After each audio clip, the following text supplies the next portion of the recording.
welcome back to Tap Tempo with me, Matt Lang. Hopefully everyone's week is getting a bit better after the kind of awful start to it the entire U.S. had. So that's been heavy. It's been weighing on me. It's really disheartening, and it's tragic, and it's so depressing that music events have now become a target, especially when it is supposed to be a moment of joy and bliss, and not something that you should ever have to be fearful of. So hopefully our Congress, which we can't really count on, will make changes, but we all know how that usually goes. So in light of that, I'm playing shows this weekend. I'm doing a warehouse party here in LA on Saturday, and then quickly the next day I'm flying over to Denver, and at Beta I'm doing their Sunday like underground techno party. So that should be cool. This week on the show, I've got Irish producer Reuben Keeney.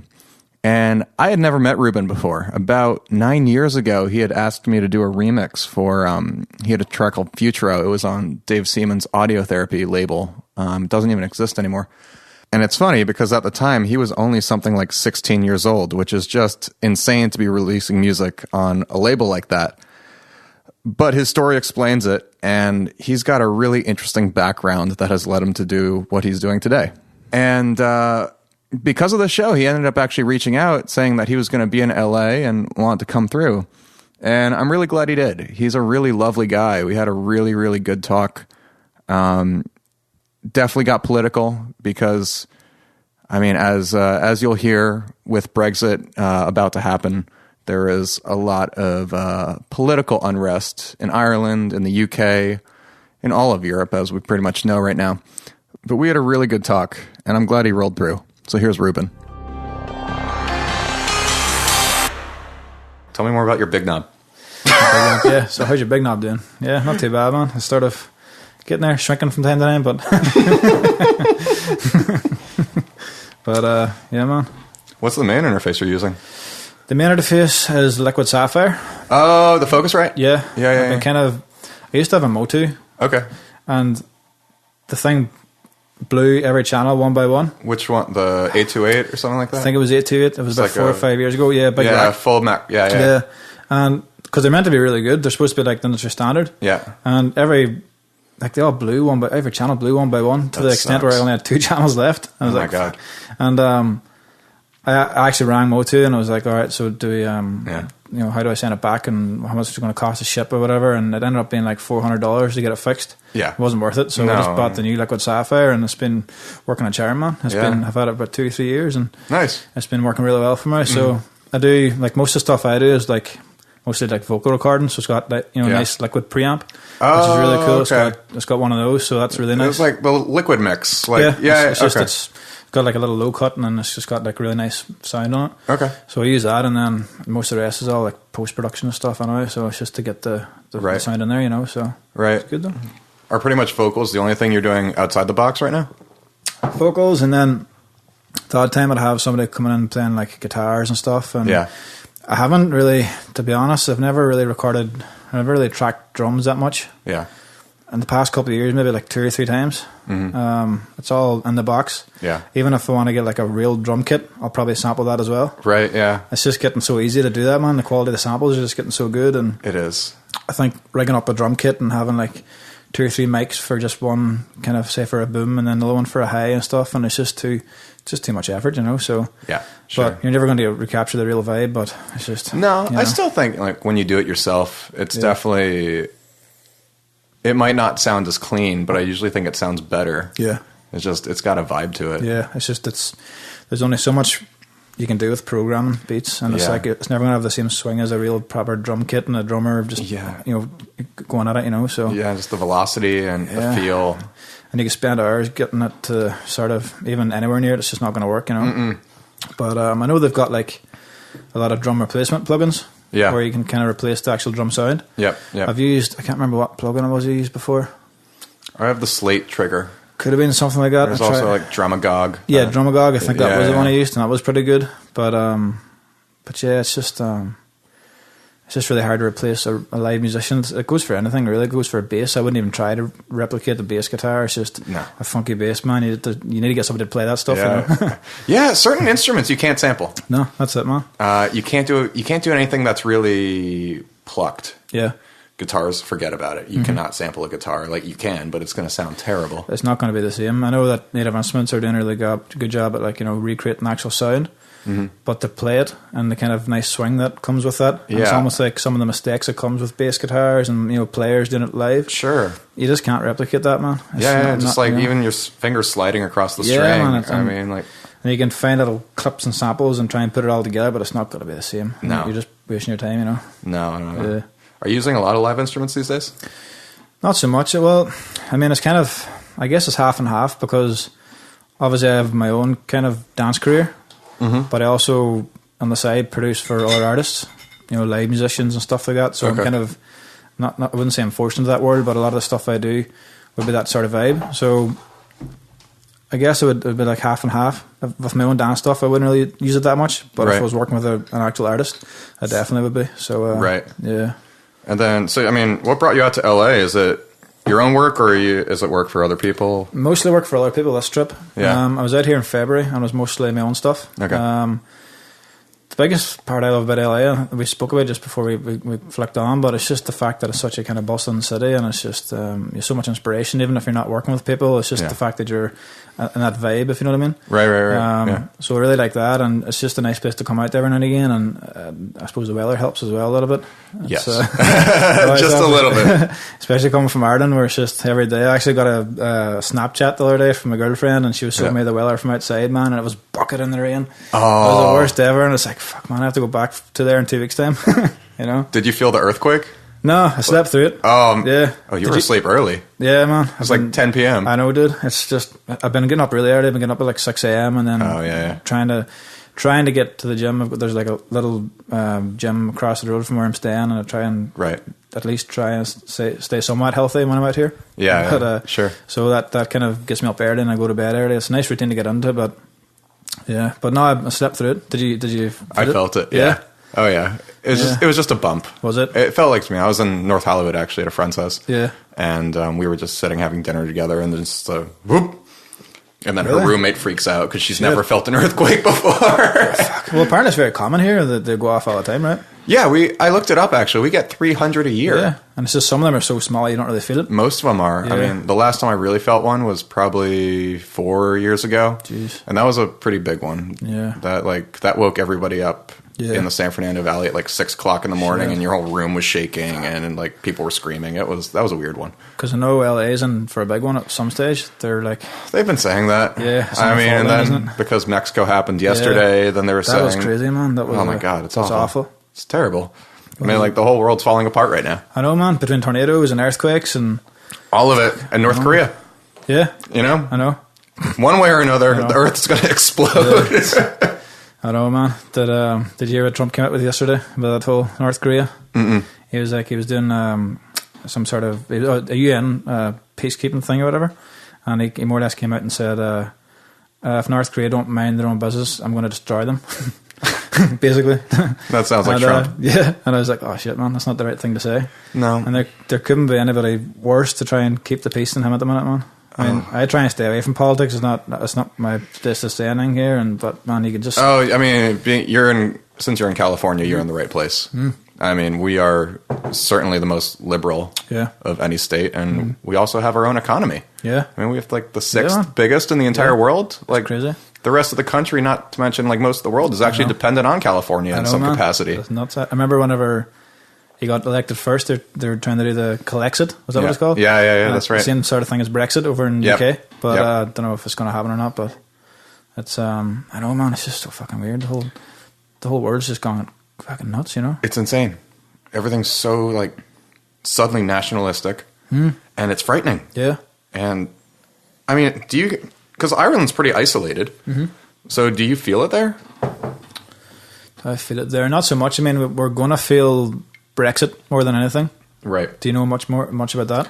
A little. I was in London the week after it happened last year. Yeah. Well, basically, to cut it short, it's more or less UK is leaving the European Union. Right. which kind of it causes problems for, like, I mean, it causes problems for a lot of people, and it causes problems for Ireland, because up until maybe 15, 20 years ago, Ireland had like loads of borders, because there's basically two, there's Republic of Ireland and Northern Ireland. Right. Republic of Ireland, where I live, it's like its own country, and then Northern Ireland is part of UK. Mm-hmm. So basically, for a long time, whenever there was troubles, whenever there was fighting between Republic of Ireland and Northern Ireland, there was the mic's messed up, wasn't it? No, we're good. There was like borders put up to try, whenever you're trying to hop from Republic of Ireland to Northern Ireland, there was like borders. Berlin Wall. It's more or less the same sort of thing, and it was very kind of intimidating. When I grew up, I didn't see too much of it, because just as I was getting old enough to do things, it was kind of all settled.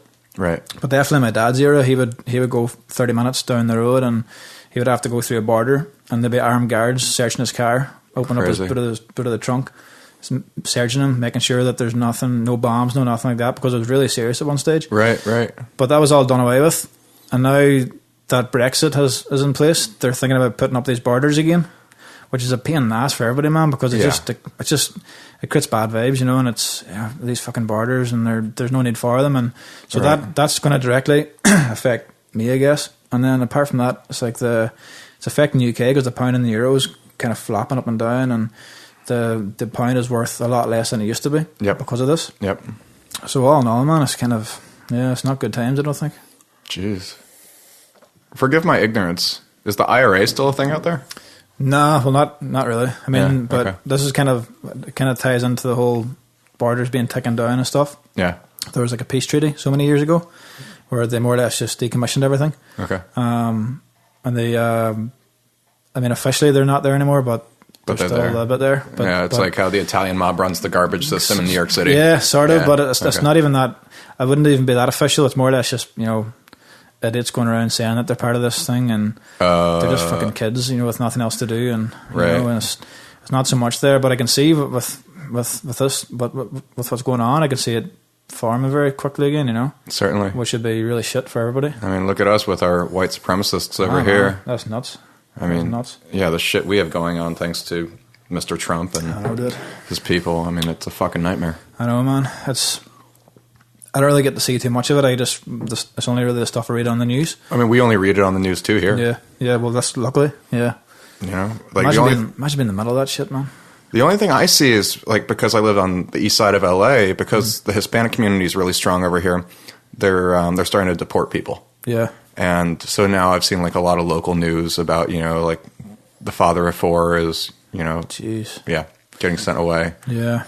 But that is it's ugly, man. I remember when he got elected, just the immediate rush of just really racist things everywhere. Yeah, it was so bad, man. And even here. Yeah. Yeah. Really? Yeah, even here? Even here in LA. Yeah. I had friends who saw like awful things spray painted on walls at like a Walmart in Simi Valley, which is 45 minutes away. It's almost like giving them an excuse to come back out of the closet. Completely. And what's kind of frightening is that they're always there, but they thought they had no voice back then, so they did nothing, but now they think they do have a voice. Yeah. Yeah, I mean, we elected an asshole who militarized them. Yeah. It's unbelievable.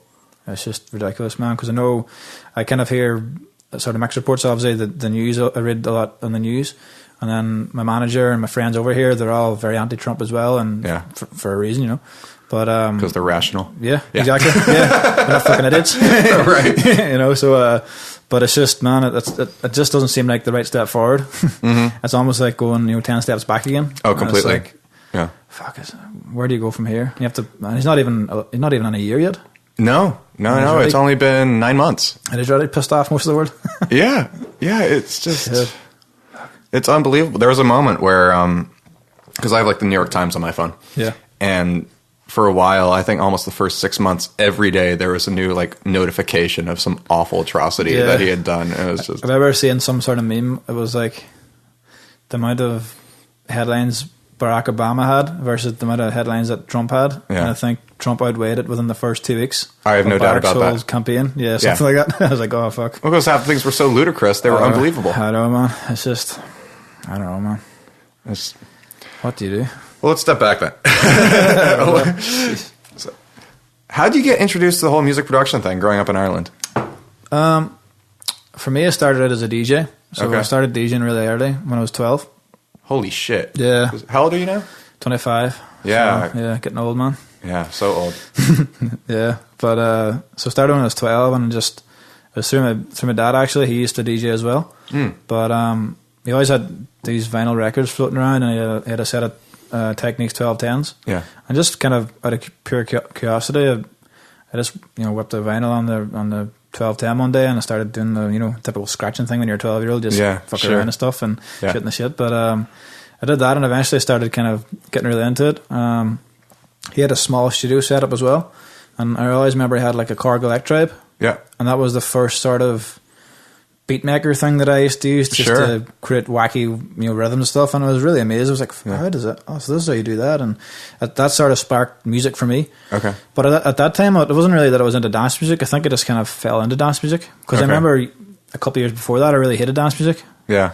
When I was maybe 9 or 10, and I used to be like, who listens to this shit? It's really silly, But then, I suppose, as we grow older, we sort of our taste buds change, and eventually I started getting into that. And 12 or 13, I started getting into DJing and had my first DJ gig when I was 13. Oh my god! Yeah, I remember it being a nightmare gig though, man. I'll never forget it because I got these little CD players for Christmas. Yeah, and they were like I can't remember what they were. They're Denons or some sort of like Denons. CDJs? No, nothing as much as that. They're like a small like beginner set of CD players. Okay. And they had no anti-shock. Okay. So if you bang the table, like the CD would skip. Yeah, yeah. And I got booked for my first gig when I was like 13 at a teenage disco. Right. And I brought these CD players, and I thought I was the man. I was like, oh, my first gig, I'm going to be playing in front of all my friends. It's going to be wicked. Mm-hmm. So I started playing, but very quickly I realised that, well, the DJ box was made out of wood, really thin plywood. Yeah. And the toilets was just to the side of me. Oh, no. Yeah, so every time somebody walked past, I would just skip the CD, I would go boom, and it would just bump the whole time. Oh my god! So I had like a 3-hour set, and I reckon for a good hour I was just always on. I was actually holding the CD players at one stage to try to stop it from skipping.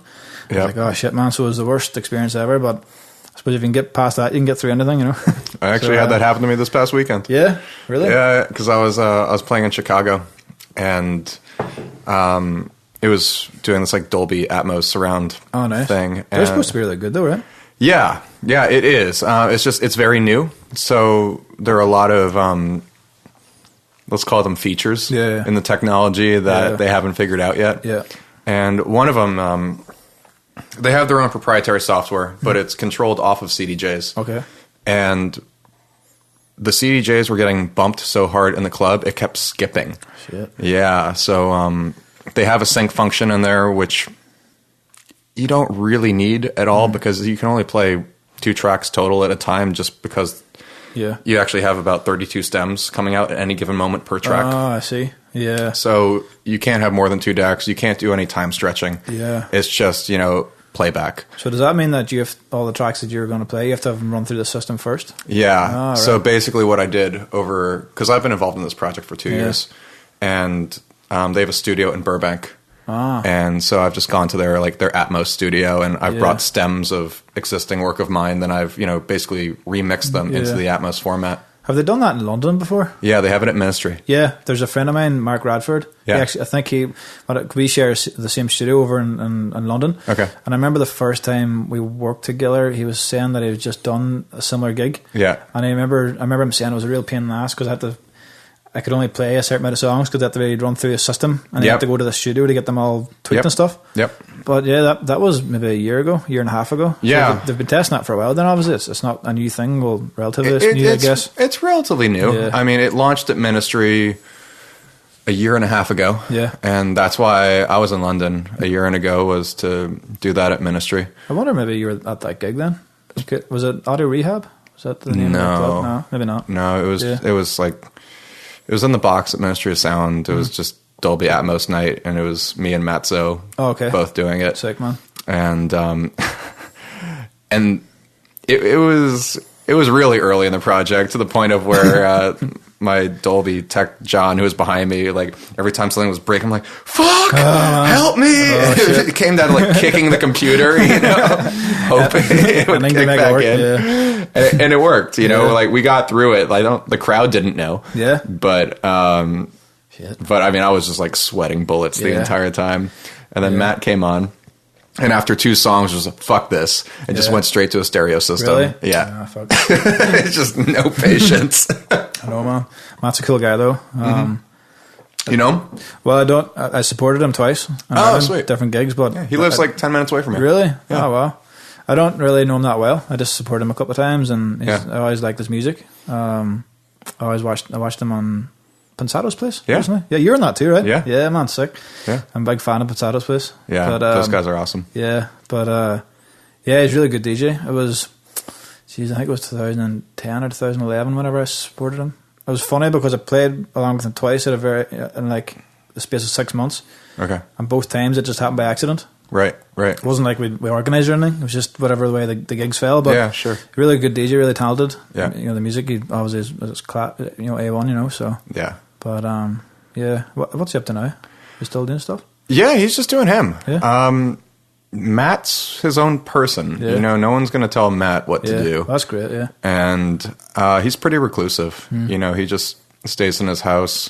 As are most. Yeah, and just does his thing, and goes out on the road, and comes back home and does more music. Yeah, basically. I don't see him that often, even though we're practically neighbors. Yeah, just by the sheer nature of our mutual lifestyles. I know. You know. Yeah, absolutely, man. But yeah, that's the thing about LA too, isn't it? Yeah, it is. Everyone's in their own bubble. I know. It's crazy. It's yeah, because I know we were talking about it earlier on. It's like you don't really leave your compound. No. You've got like a 5 mile radius. Yeah, basically. You've got your Gelson's or that's your generous. 7-Eleven. You know? Yeah, exactly. You've got your 7-Eleven. I'm like 3. Yeah, what's it? Well, you've got at least you can do that, man. In Ireland, you have to like travel 10 miles just to get to a supermarket. Right. Well, in some places, not too bad, in like places like Dublin and stuff. But back where I am in Letterkenny, it's like we've got a town, but we're very limited. We may have like 7 or 8 restaurants, and oh my god. Yeah, it's not like here where you've got Postmates that does everything for you. Where it's like you could literally sit on the couch and get a McDonald's. Yeah, but that's so lazy. Oh man, it's just go too walk much. outside. It's just too much, man. Yeah, I was with people who they Uber eated or whatever Taco Bell. It's just ridiculous, isn't it? Yeah, I know. It's like what's going to happen next? You know, it's like fuck. Oh, I don't even want to think about it. I was like. I think it's healthy to go outside. Yeah, just to breathe in some fresh air. Breathe in fresh air, go eat out. Yeah. Like just, get out of your cave. I know, man. Just to get out and see the world. And I know, man. Do you hike much? No. I like skateboarding. Yeah. That's mine. Yeah, man. That's a collection, man. Yeah. So, do you fly by Venice Beach much? No, because it's far. Yeah, it is really far, man. I mean, we're about as far east in LA as you could be before you hit Pasadena. And then Venice is literally as far west as you could go. It's funny, actually, because the first time I came out here in October last year, I was out with my girlfriend. Yeah. And we did all the tourist stuff. Yeah.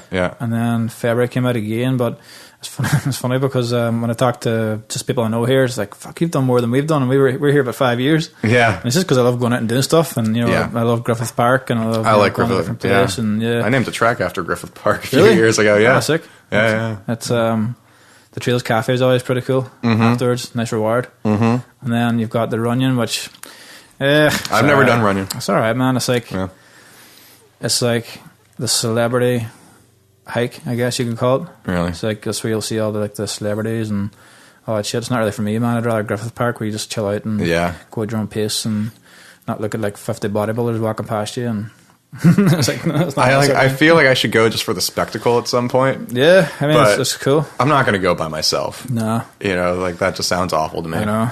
Well, yeah, you could take your cats. Yeah, right. They don't leave the house. I know.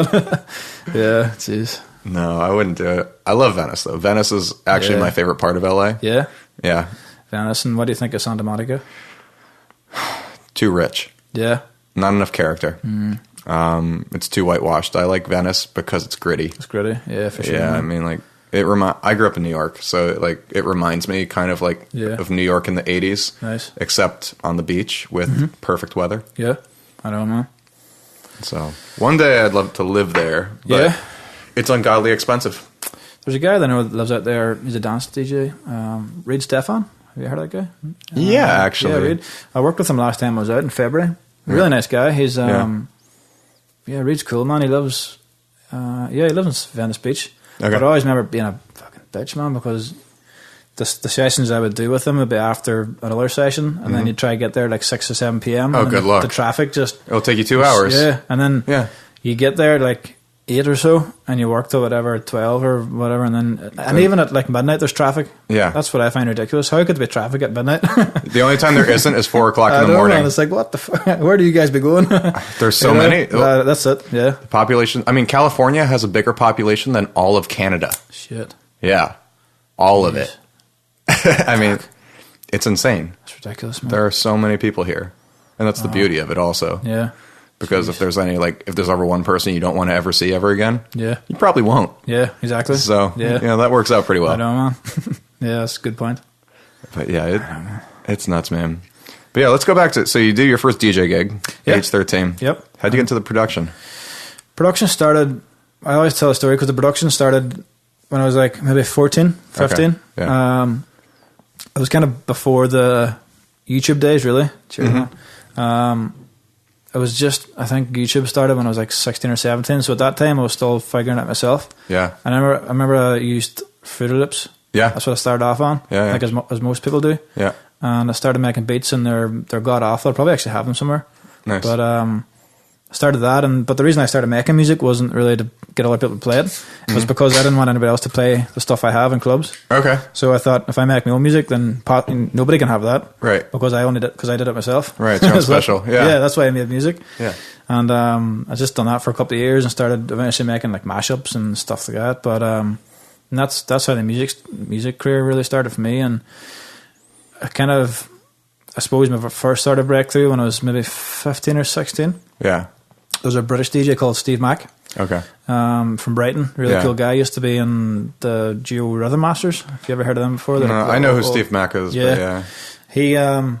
He just came across me through another guy called Mark Brown from CR2. The label. I did a remix for CR2. Okay. And he came across me and I did this record called Coming Up. Yeah. It was like a prog house sort of thing, and Steve was just launching a label at the time. Okay. And he said, "Can I take the record?" And I was like, "Fuck yeah, man, do what you want to do with it." At that time, I didn't really... You're 15 years old. You just got a record deal. Man, I didn't even... To be honest, I didn't know what labels and managements and all that shit was back then. How would you? Yeah. It's like, yeah, fucking do whatever you want to do. Yeah. And then I got home from school one day, and Steve was like, "Here's the first feedback report." Yeah. And I was like, "What the fuck's a feedback report?" What the fuck's a shit? Right. And I clicked on it, and I was like... Carl Cox and Sasha and shit like that. Holy shit. Really liking the songs. Like, wow. And I emailed him and was like, "Is this the real people? Like, what is this? Can you talk it through?" And he's like, "Yeah, these are all guys that are supporting your tracks." Yeah. I was like, "Nah, fuck, man. Sasha playing my stuff. Forget about it." I did it on like a little Asus laptop. You know, laptop. Right. I was like, "Nah, you're chatting shit." So a week went past, and then I can't remember who it was, but somebody sent me a YouTube link of Sasha playing the track at like some place in Brazil. Oh, that's awesome. Or something like some festival. Was it Dance Valley or something? Maybe it wasn't Brazil. Green Valley? Could be Green Valley or something. Yeah. And I remember the video was like a homemade, or somebody just took it on their phone or whatever, and they got the ID of the song and they posted it on YouTube. But I just remember seeing it, I was like, holy shit, man, these people are all listening to my music. And I did this on a little shitty laptop and just gave it to Steve. And that's kind of, after that, I started taking music a lot more seriously. Sure. And just did more stuff with Steve, and then kind of bounced from label to label, started doing a lot of stuff with Tool Room, and ever since then I've just been working music, you know, so that's how it started. So yeah, it was crazy, because I remember because that remix I did for you, God, 8-9 years ago. Oh, you like that one? Yeah, it's wicked, man. Yeah. So we're introducing Reuben to LA beer right now. Coffee flavor. And yeah, so what do you, is it Modern Times Black House? Yeah. It's actually really nice, man. Yeah, well, you know, Ireland, Guinness, stouts. Yeah. I figured, you know. Never tasted coffee stout before, though. I like coffee stouts a lot. They, I definitely will drink one if I'm starting to feel a little bit sleepy, because even though there's not enough there's really no caffeine in it. But in my mind, because you know, does the job. Yeah, exactly. But no, they're from San Diego. I like them a lot. Nice, man. Modern Times. But yeah, man, when I did like that Futuro thing, because that was audio therapy, and you must have been like 16, 17 at the time, which is... Yeah, man, it was all that same sort of era that was... I think when I started releasing a couple of things with Steve, one of the people in that feedback report was Dave Seaman. who owned Audio Therapy. Yeah, of course. And Dave became a big fan of what I did as well, and that's kind of, I'm always really lucky for those guys to kind of jump on board at the right time. And between him and Steve Mack and Sasha and a couple of different guys, it just really helped me out, you know, music wise, and they really pushed my stuff for a long time, you know. And yeah, that's crazy. You hit those guys so young. That's unbelievable. And it was all by accident. I didn't, to be honest, I didn't know. I knew who they were from just listening to the music and stuff, but I never really knew about sending music to these guys and how they listen to music. I just thought they were fucking wizards that fucking played really wicked music. Right. You know, so, but that was, Dave Seaman's really cool, and he's still doing well, man. I just picked him now and again, and he's still kicking about, so. Yeah. Because he's doing, Celador now? Yeah. I think that's him, and is that another guy, Steve Parry or something? Or something like that. Something like that. Yeah, John Graham does a lot of stuff with them these days. Because I still speak to Scott Dawson quite a lot. Oh, no shit. Yeah. He's doing loads of stuff. He's always done John Digweed's Bedrock. Yeah. And I think he still does some stuff for Dave. Could be wrong, though, don't quote me. I think he did also, yeah. Yeah, and then You ever do anything with Bedrock? No. I don't know. Not really. Have you? No, that's that's a wish list. I know, man. He's so talented, John Digweed, man. The whole label. The releases are just A1, man, you know. They, for years and years and years, they were my favorite label. Yeah. And it was just, now it's like, I just want it. I mean, it's an ego thing, but I just want that, like, notch on my belt that, like, I put a record out on Bedrock. I know.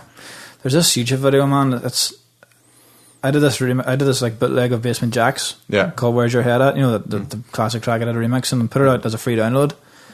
Some way or another, John Digweed got it and played it. I don't know how the fuck he got it. I'd love to ask him how he got this track, because I didn't send it to DJs. I just put it out for free. Yeah. And it's just, I suppose the internet does magical things sometimes, and I would imagine so. So yeah, that was the only kind of, apart from the kind of whenever he was doing the Sasha and Digweed stuff and playing a couple of tracks through Sasha, I guess. Right. But now John's, he's just kind of, I feel like all those guys, John Digweed, Sasha, Carl Cox, they're all just living legends, aren't they? Yeah. They're their legacy. Yeah. You know, they can do no wrong at this point. And they're still doing crazy numbers. Yeah. Carl Cox played in Belfast last month. I sold it out. Did like 5,000 or 6,000 people. Maybe more, actually. It was like an open air festival sort of thing. Yeah. I believe. I mean, and it's nuts how they can manage to transform even the younger generation, the 16 or 17-year-olds coming through now, and the 18 plus. They still manage to break them in, and it's so effortless. It doesn't feel like they're trying to push it. You know, it's just for some reason they can manage to do it. Right. Whether it's guys like David Guetta and stuff, they're always collaborating with the hot new thing to try and stay relevant. Whatever's hot in the pop world. Yeah. But you don't see those guys doing that. You know, Carol Cox doesn't need to, and John Digweed doesn't need to. They just do their thing, and people catch on to it. You know. Yeah. So yeah. Well, that's what I love about those guys too, because their marketing is purely their art. You know, it's purely their talent and their taste. Yep. Exactly. And there's no one's doing flashy pictures or, you know, like ridiculous memes on their social media profiles. Yeah. It's just trying to get cheap likes and stuff. Right. There's no cheap likes. There are no like bots that are automatically liking other people's shit. It's just, this is what I do. Yeah. And I'm where I'm at because people appreciated what I do. And there's a purity in that. And I think that's, if anything, man, that's the best way to build a really solid fan base. If you have other people vouching for you, rather than you having to shove it in their face, listen to my track. If you've got people doing that for you, then that's way more better than having, you know, 100,000 euros in a Facebook ad or, you know, on a big billboard, you know. Oh, yeah. And, yeah, man. And that's kind of what I like about Deadmau5. I know you do a lot of stuff with the mouse, but that's what I love about him, is that he just fucks it out there, and if it works, it works. If it doesn't, he doesn't give a shit. Yeah, he just great. Joel does Joel. Yeah. You know, and that's one of the things I also really respect about him, because it's honest. Yep. It's really honest. Yep. And that's, if you actually look at all the stuff he's done, it's always been like that. It's not now just because he's doing really well. Even from the start, he didn't give a shit. He just put it out there. No. I mean, he had that huge, like, he started that whole problem in like 2008 because he said fuck DJs or something like that. Or DJs aren't, I forget what he said. Yeah. But it was essentially, you know, DJs suck or something like that, you know? And of course, you know, the media took that and, you know, blasted it. Well, that's it. They took it out of context. Yeah. Like, I mean, the thing about DJ, I'm a DJ as well, so I can't blast it too much. And I know there's like an art of playing music and stuff, but it's not that fucking hard, man. I mean, it's easy. You know, for me, the biggest challenge is playing the right music and getting the crowd going. Yeah. Mixing, it's not that fucking hard. No, it's not. Really? It's not, especially nowadays. You've got the sync buttons and shit, man. It's like, And that's kind of why I bought these Tractor D2 controllers. Have you tried those yet? The D2s? Yeah. I have the X1s. X1s are good too, but the D2s are actually, they're like stems. So you can, so you've got 4 faders, and you can break your track into 4 different sections. So you could have like a vocal, and you could have a drum, and you could have a bass. Does it have pads underneath it also? Yeah, I got one of those. Yeah. They're really cool. Yeah. And that's, I guess, what I'm trying to transform to now. Yeah. Just being able to almost remix live. Yeah. And do mashups live. Yeah. I feel that it's just, man, like DJing, especially with CD players, like you stick in the USB stick, it's fucking and you mix boring. a song, and you're just waiting for 5 minutes to mix the next song. Yeah, that's what it is. It's so boring. I know. There's guys that'll argue that's such a hidden art and stuff, which there is. There's an art of DJing, but not fucking CDJs. There's no art in pressing play on a CD player. Man. And that's what a lot of people are doing. I know. And they can big it up as much as they want, but that's what they're doing, you know. Well, it kind of makes sense now. A lot of dubstep guys mix in like every new track every 30 seconds. Yeah. So it gives them something to do at least. I know, man. Like, I'm playing a 9-minute long techno track. Yeah, exactly. What do you do for am I going to do? Pour myself 2 drinks, like, you know. Do a bit on the filter. Cheers, people. Yeah. Like, seriously, like, hit the high pass filter for a second. I know, man. And it's like, the thing about it, some of these guys doing this, man, they're getting a lot of money for doing it. Oh, it's too much, I know. It's just fucking crazy, you know. They're either getting too much or we're not getting enough. Yeah, I know. But that's why I love guys like Jules, because they actually go in and they have their own big live show. And sometimes it doesn't work out. You always see things where it's crashing and stuff, but at least you're fucking trying. But he's something. going at least for you're it. pushing it, you know, and you've got, you know, it's like apparently the amount of money he puts into his live productions is insane, which is great because he's getting loads of money for doing it, but at least he's putting it back into the audience again. He's putting it back into the ticket buyer. I mean, I would say I think he's putting more in than he takes home. Yeah, probably. Yeah. Absolutely. And it's grueling. Yeah. Because, you know, he'll go for 30 days at a time just doing that every day. I know. And it can be quite thankless too a little bit. Well, I know his fans appreciate it, but it's like you've got him where he's coming in and he's rigging up computers and controllers and oscillators or whatever. Yeah. And then you've got, I'm not bad mouthing about it, but then you've got your superstar DJ comes in with a USB stick and does the same thing. Yeah, I know. Right? Like, where's your production? Yeah, exactly. Yeah, like, the festival did it for you. Exactly. They gave you the fucking fireworks. I know, exactly, man. And it's like, fuck, that is quite thankless, but it's a thing. I think it's all about love, really. I mean, you're not going to do that unless you really love doing it and you get a kick out of it. And I guess that's what he does, and that's what a lot of the guys with the big productions do. Yeah, and, you know, to that same token, I think, to be fair, a lot of, like, the EDM guys with the USB sticks, I think they genuinely love what they do. Yeah. No, I'm sure they do. I think they're morons mostly. Yeah. But, you know, you know, it's not to say that they don't. Yeah. I mean, it's not okay for them to love DJing. Well, that's it, man. Yeah. And I think we all do it because we love it. And right. Regardless of the genre, regardless if the music shit or not, we still do it because we love doing it. Otherwise, I don't think we'd do it. No one would. The hours suck. Exactly. It's a lot of work. Yeah. There's like much better ways to make money if that's what you wanted to do. Absolutely, man. Absolutely. Yeah. Fuck. Yeah, it's gnarly. How do you think, looking back, because in the 10 years you've basically been creating music, how do you think it's evolved? I think it's a lot fucking easier. Yeah. I think for one, and it's a lot more competitive. Even back when I was doing it, when I was, 12, 13, 14, it was really hard because, well, there was no YouTube and there was nobody showing you how to do it. And there's definitely not the sort of plugins that are out there now that more or less does the job for you. Sure. I mean, you've got like Extra Records guys got the Cthulhu, which is a great plugin, but you can make really good chords without knowing anything about music. About chords, yeah. Sure. You know, and back then you didn't have that. I mean, you just thought, like, I'm not a music theory wizard or anything like that, but I had to know what sounded good. Yeah. Myself, because there's nobody else doing it for me and I couldn't, you know, do it any other way, so you just learn yourself. But now you get this you know, different software and you can make your kick really fat really quick and the samples are that good. And I remember back when I had the Fruity Loops, the biggest problem I had was trying to get the standard of quality the same as everybody else, because the samples are shit, man. The samples are really like boxy, and you couldn't. I was like, how the fuck do they get this kick sound like that, and how do they get the snare like that? But now it's just samples do that for you, you know. Right. So I think that definitely it's a lot easier to do, and it's a lot more. What's the word? It's a lot more accessible for sure. Yeah. But I also think it pushes you a little bit more to try something new and different. Well, you have to. You have to, because otherwise you're just going to be another one of those 10,000 guys trying to rip off Diplo or fucking Skrillex or whatever. Right. You have to do something different, otherwise you're just going to be in the same category. Right. And you're not, it's all good, but it's not going to be. Oh, you won't make a career out of that. No, like I always see, whatever it is about Facebook, their ads are getting so good that they fucking specialize, monetize, whatever, but like they're always pushing ads like sound like Kygo or sound like Skrillex or sound like Calvin Harris. I know. And like, what the fuck's the point in that? You know, there's a Calvin Harris ready in the world, there's a Skrillex in the world. There's but they're selling a dream. Yeah, and that's what it is. You know, it makes sense, and I think also just the younger generation in general. There's like, I would say, attention span or patience is a lot less. Yeah. And the fact that, you mean I have to do this for 10 years before I actually know what the fuck I'm doing? I know, man. No, I don't want to do that. I know. Why do that when I can just have my preset loop packs and my presets and, you know, and my chords made for me, and you're missing the point. Exactly.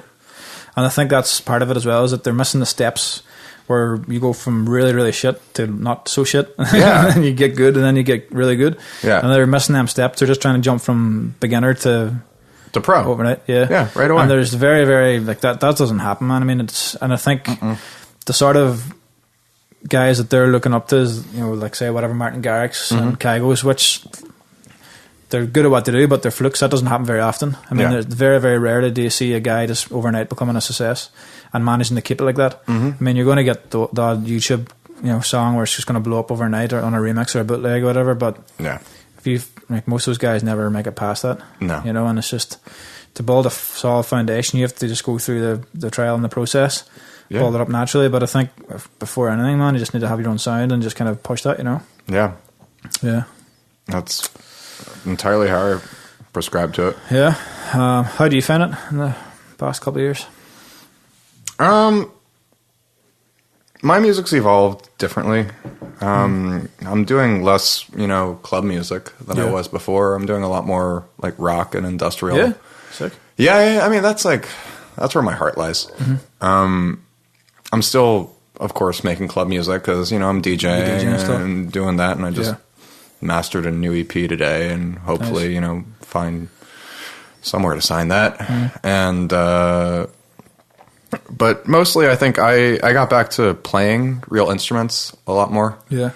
And I got really into modular synths. That was, you know... seen that from just in the room. Yeah. That was a problem. Yeah. And now that it's like the case is full, I can't buy anything else, which is like really good. Yeah. You know? So instead now I was buying a shit ton of guitar pedals, and then now my pedal boards are full, so I can't buy any of that. I have to figure out how to use it all. So now I just have to buy a piano. Yeah. And I have the space for it and everything. I know exactly where it's going. But no, but I just I mean, my roots are being a musician, and I love that. I went to music school, and I've played. My parents had me like a piano at 5, and sung in a boy choir, and I picked up the guitar. My voice changed. Like, it's just in my nature to always do music, to play. Yeah. Well, not just do music, but to, like, you know, perform. Yeah. And so I would say really over the past 2 years, how it's evolved is really just embracing the fact that, you know, this is who I am. Yeah. And I'm a player. I'm a musician. Like, and while I like doing club music, it's fun. Yeah. And I like DJing because like when it's good, it's fun. It doesn't, I never get that euphoria from it that I do from, you know, just sitting in front of a piano and like, you know, just suddenly creating that chord progression that just, you know, just makes it all, just rips you apart in the right way. I think too, it's like, I find it the same. That's why I like doing music for artists, like for other artists, like rock musicians or pop guys, whatever. It's because if you could sit all day making 4/4 dance music, and it gets tiring real fucking fast. Yeah, it's like you don't. I think it's good to do it in like segments. Try it for a couple of days, finish a record, do something else. But I think if you do it all the time, you just get bored of it really quick, man. And it's just, there's nothing better than just whipping out a guitar, whipping out a piano, and just putting together a really crazy track that you're never going to put out yourself, and you maybe might not even play it to anybody, but it's just nice. It's for you. Yeah. It's totally for you. It keeps you seeing, you know? Yeah. Yeah. And I got really into songwriting again. And like writing lyrics and stuff? Or yeah. Lyrics, top line, singing, everything. And that's presented a new challenge, which I love. You know, sure. I'm a problem solver. I will create problems just so I fix them. Yeah. And that has become a whole new journey for me, in a way. Is, you know, how can I convey something I'm feeling in a lyrical manner that I don't completely hate. Yeah. I never love what I write. Yeah. But I'm just hoping I don't hate it. I think that's like everything. It's kind of like, I don't think as artists we ever love anything we do. Yeah. It's just trying to get to the point where it's not shit. Yeah. Well, in our ears, for others it might be a masterpiece, but for us it's never that good. Well, that's the thing. There's like, always something, you know. Maybe you're like me, but like when people, like say people come up to you after a show or something like that, and they're like, this song you did, you know, changed my life. Whatever you did, you know, it was absolutely amazing. And because I have my own feelings towards that song, you know, I'm like grateful, and I say like, thank you, that's very kind of you and everything. Yeah, of course. But in my mind, I'm thinking, I fucking hate that. Yeah. Like, I just don't find the magic in it. And like, I'm glad it translated, but to me, I just don't. I think the process sucks it out of you a little bit. You spend so long tweaking it to the point where you just hate it. You want to just get it finished. Yeah. It's like, there's this, another meme, I'm big into the memes, but there's like a meme where it's like, the song goes from, this is amazing to, this is really shit. This is, fuck, I really hate the song. Yep. And then it's like, okay, this is maybe all right. Yep. And then the last one's like, all right, this is maybe okay. Yeah, basically. That's like the circle. Yeah, totally. That's every song I do is really good, man. And I'm never happy with anything. And I think for me, it's because I'm very kind of, I wouldn't say I'm judgmental about music, but I'm very critical about it. Yeah. And it's like, I'm never happy because I'm like, oh, this guy did this sounds better. You know, the songs, how can I get my music sounding good as this guy? Yeah. And it's that's the way I kind of judge my music on. And that's always in the back of my head. I'm always like, oh, fuck. Especially, do you ever find when you're sending music off to get mastered, like on a mastering plant, when you know this is it, when the song goes, that's it, I can't change it anymore. Yeah. And you're fucking bouncing like 15 different WAV files. Because you're like, oh no, this doesn't sound good. Oh, maybe I should turn up this kick drum a little bit. Maybe I should tweak this bass line a little bit. Oh, maybe I should do this. Yeah. And it's all bullshit, man, because it doesn't, like, for the listener, it doesn't make a difference. No, you know, and it's just, but it matters to you. It matters to us, yeah. And I mean, ultimately, like, it's selfish, but I think you matter more. Yeah. Well, especially when it's your own music. It's your own music. Yeah. Like, if that hi-hat is 2 dB too high, every time you hear that for the rest of your life, all you're going to think is that fucking hi-hat. Exactly. Yeah. Like, no matter how good it is, a fucking hi-hat. Like, you can't. Like, I know what? No, I totally agree. I just wish I'd tweaked that one thing. I know. Like, and that's all I hear. Yeah, I know. And then it's funny because I know how overtly critical I can be of my own work. Yeah. And then I'll listen to, you know, because I mean, we're all music fans, of course, obviously. Yeah. And then I'll listen to other records that I admire, and I won't even notice like the things that would totally bother me until I suddenly start like really picking it apart, overtly picking apart like how sibilant the S's are, and I never would have ever thought about it. And then I listen back to mine, I'm like, oh, actually, mine's not bad at all. Yeah, exactly. But I think it's just as a music listener, you don't.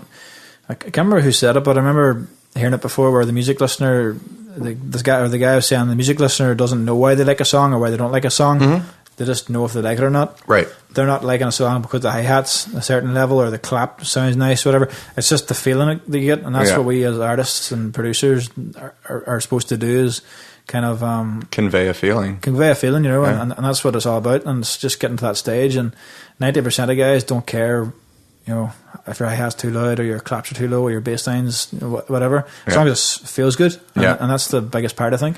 But then you can say the counter argument to that is how loud your clap is going to ultimately affect how it feels. Yeah, I guess. So I mean, it's all about the elements, isn't it? That in a way rationalizes us being really anal retentive over that 2 dB of the hi-hat. Yeah. Yeah, I think we should go for that. It's a problem. Good answer. Because like, hey man, if that hi-hat's too loud, it might feel too upbeat. Yeah, and people might hate it all over the world. They might. Fuck this song, the hi-hat's too loud. I know. Imagine that. No one plays your record because the hi-hat is 2 dB too loud. Speaking of feedback reports, I love the song, but the hi-hat's too loud and I'm not playing it anymore. Alright, should have made it a 9 out of 9. Yeah, exactly. Oh man. I don't know. That's great. How much longer are you here for? Here till 8th of October. Okay. Yeah, so another 2 weeks. Yeah. I've been here since start of September. Okay. So I'm about 2.5 weeks into the trip. Right. Really loving it, man. Yeah. The weather's kind of getting a little bit more easier to work with. The first week I was out, it was just too hot. Oh, man. You were here when it was like 108 degrees outside. There was one day it was just so hot, man. Yeah. I was like, fuck. And it's actually getting to the stage where I can actually... And you're working in the valley. Yeah. It gets really warm. Yeah. I mean, thankfully the studio I work out of is quite... it's well air conditioned and stuff. Sure. But there's a couple of days, man, it's just too fucking warm. Especially coming from Ireland where it's just pissing the rain all the time and so Is cold. it really? Yeah, it's just non-stop.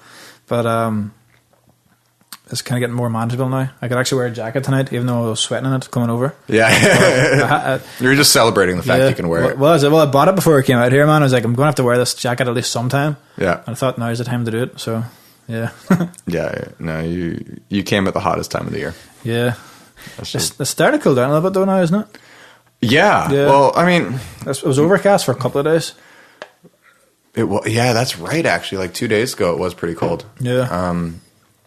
No, it was just, we had that fluke. Yeah, that first week you were here where it was like above 100 degrees every day. So warm, man. That was rough. You couldn't do anything those days? No, I mean, I'm a masochist, so I still did because I just wanted to be outside. Yeah. I need it. Just between, like being cooped up in the studio and then, this was also, I was gone for 3 or 4 days of every week between, planes and shit like that. So when I got back home, it was like, I need to be out just to like have some form of sanity. I need to breathe fresh air and be in the sun. So I tolerated or, survived the plus 100 degree weather. But yeah, well, I'm definitely not complaining because back in Ireland, it's just so bad. It's just rain every day. Really? Our summers usually last like 4 days. Oh my God. Yeah, if even 3 or 4 like days. Seattle. Yeah. I've never been to Seattle. I really want to go there. I've actually never been to anywhere in America but California. Really? Well, no, that's a lie. I was in Las Vegas, which is Nevada. Yeah. And then I went to... Yeah, I think that's probably it. Okay. Yeah. So I definitely need to check out more places. Never been to New York before. I want to go there. You got to go to New York. Yeah, even for a couple of days. It's the best city in the world. Yeah. Yeah. My manager's from there. She moved from there to here. Okay. I think she got a little bit fed up with it. Yeah. So she doesn't always portray it in the best light. It's hard, man. It's really hard. Every time I go back, I think, man, I would love to live here again. Yeah. And then I think about the reality of doing that, and I realize that it's just so expensive, and it's just like imagine trying to get a place like this in New York. Forget about it. Yeah, forget about it. That can't happen. You know, like you'll spend $4,000 for a small apartment. Fuck. And like I need space. I have a studio in my house, and like how? And then there's winter. Yeah. And I mean, after living on the East Coast for 25 years. Yeah. I never need another winter ever again in my life. Because the winters are really bad over there, right? It's fucking cold. Like 0 degrees, 10, whatever. It's cold. And I came out here, was I 25 or was... Yeah, I came out here when I was 25 for the first time. Oh, nice. And it was the first time... I'd been to San Francisco before, and I'd been to Seattle. Yeah. But I had never been to LA. And I just came out here, and it was... Oh my God, it was like September or something like that.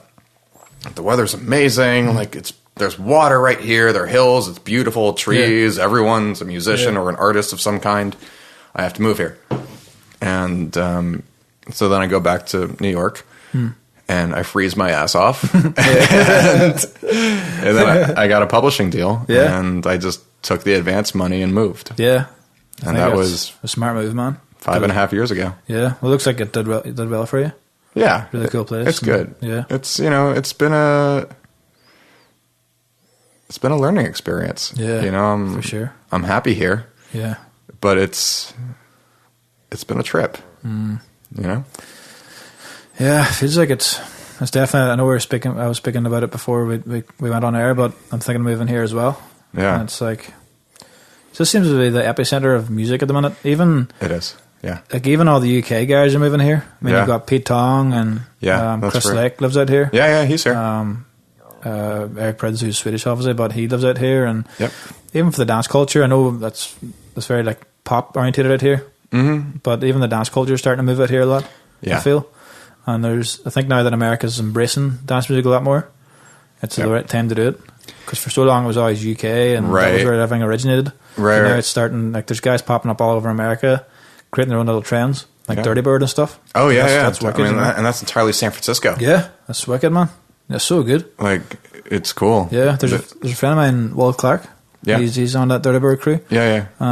He's English based, but I think he might live out here now. Maybe not, but he reckons it's just killing it out here. Really? Yeah, it's really good. That whole bass house thing or whatever. Yeah. I don't know a lot about it, but I hear the stuff that Will does, and it's all really good stuff. It seems like they're making their own little genre, you know? Yeah, I think... Oh, yeah, that's the other one. That's Kira. Kira. Yeah, like, they have their own sonic identity. Yeah. For sure. And that's why I think they're able to brand their own, like, they have their own festivals now. They've got a Dirty Bird Camp Out or something. That's right, yeah. That's soon, I think. Yeah, it's next month, I think. Yeah. It's like in the middle of... It's like between LA and San Francisco. Yeah, it's in the middle, somewhere over there. It's like a 3-day long camping thing, and totally curated by them for their own sound. Yeah, that's really good, man. Yeah, that's badass. Actually. Yeah, it's cool to be able to do that. Yeah. Right. I mean, the fact that your branding is so strong that you can have your own festival just for your record label. Jeez, that's pretty. Not many labels can do that. No, I don't really know any other labels that are doing that. Honestly. Yeah, I know Defected are doing something. That they did something out in Croatia. Okay. I think they do. That's more Europe based. Yeah. But Defected is London, right? Yeah. Well, they're in London. Yeah, okay. They're one of those legendary house labels. Yeah. But even they, I mean, between them and Dirty Bird, I don't really know anybody else that does it. Right. Yeah. Okay.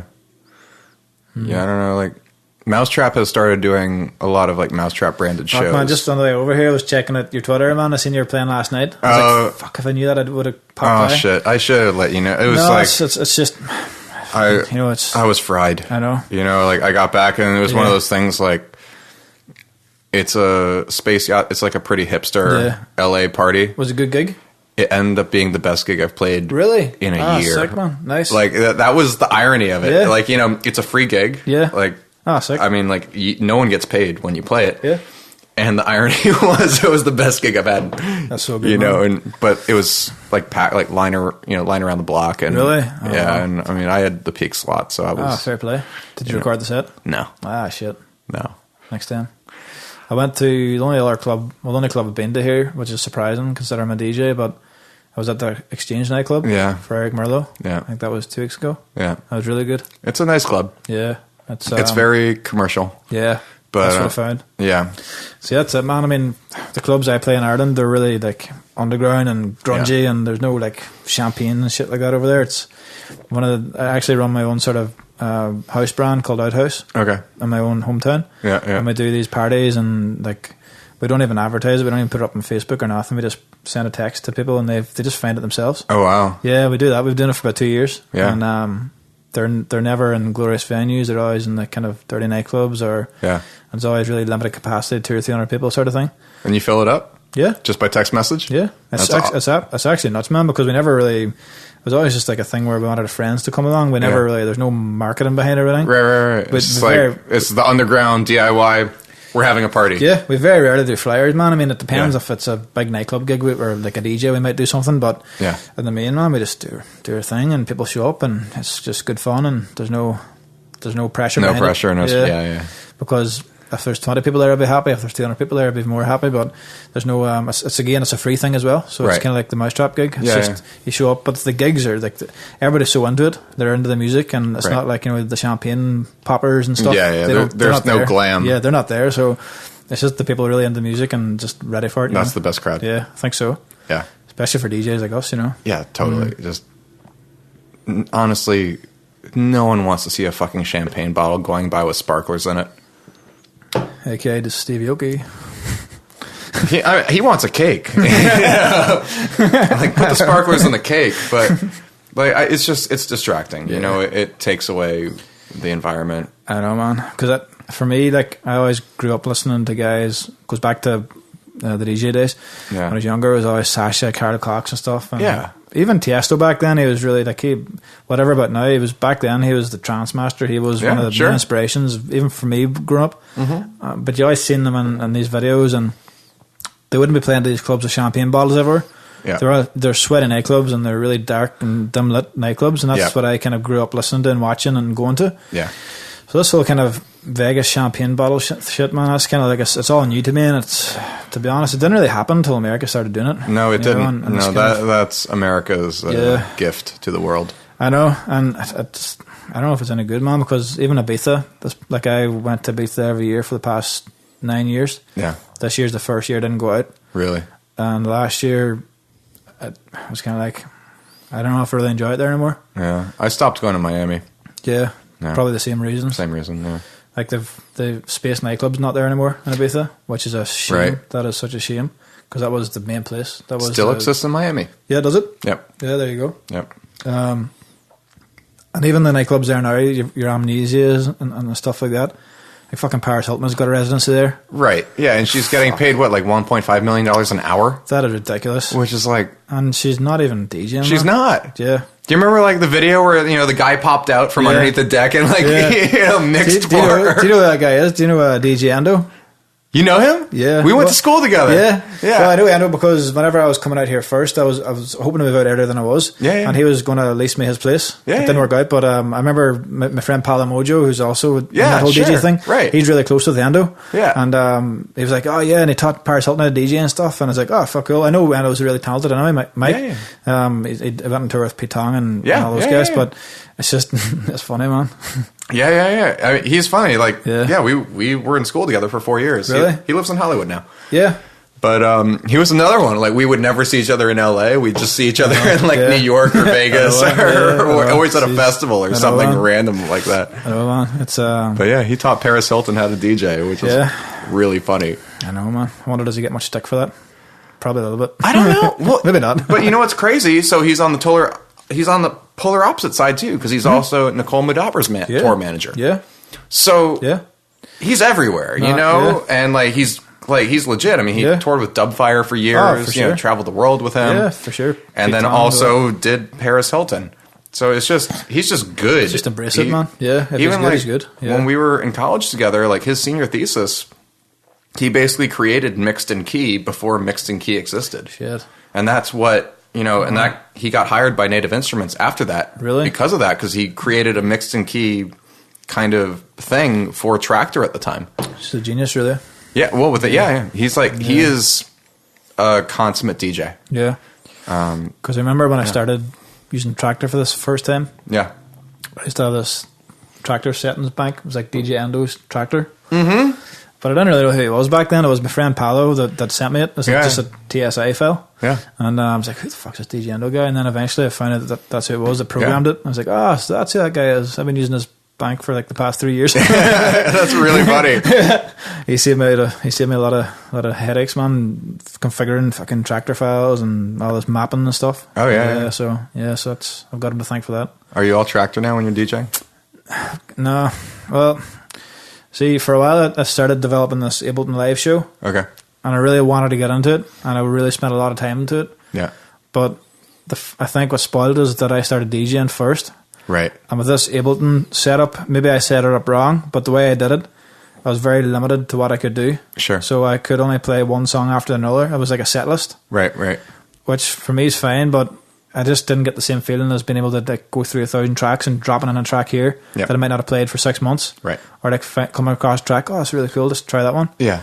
But with the Ableton Live show, I couldn't do that. So I kind of debunked that whole idea. Yeah. And that's where the D2s came in, the control of D2s. Right. Because I feel like that's a blend between DJing and live a little bit. Yeah. Because you can have your stems, but still use Traktor. Sure. And still do your whole live thing. Right. So I've been doing that a lot more, and I've been kind of getting into that and sort of getting my head around it.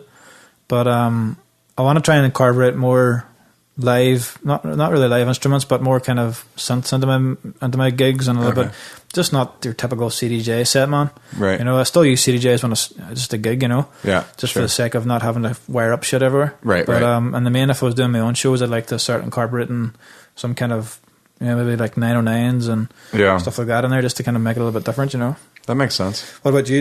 Do you just CDJs? I'm all Traktor. Traktor? Mm-hmm. Sick.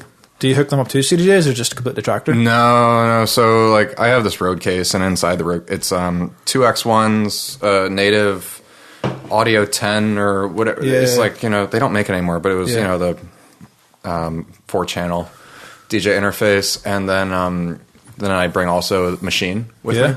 And then machine is synced over a tractor MIDI clock to tractor. Okay. And then so it's just running as a drum machine behind. Yeah. And I picked that trick up from Dubfire, just like watching him play. And I think Richie Hott was doing it too. It was one of those guys was watching him just like totally train spotting from behind and being like, oh, I see what you're doing. Yeah, you know? Nice, man. Yeah.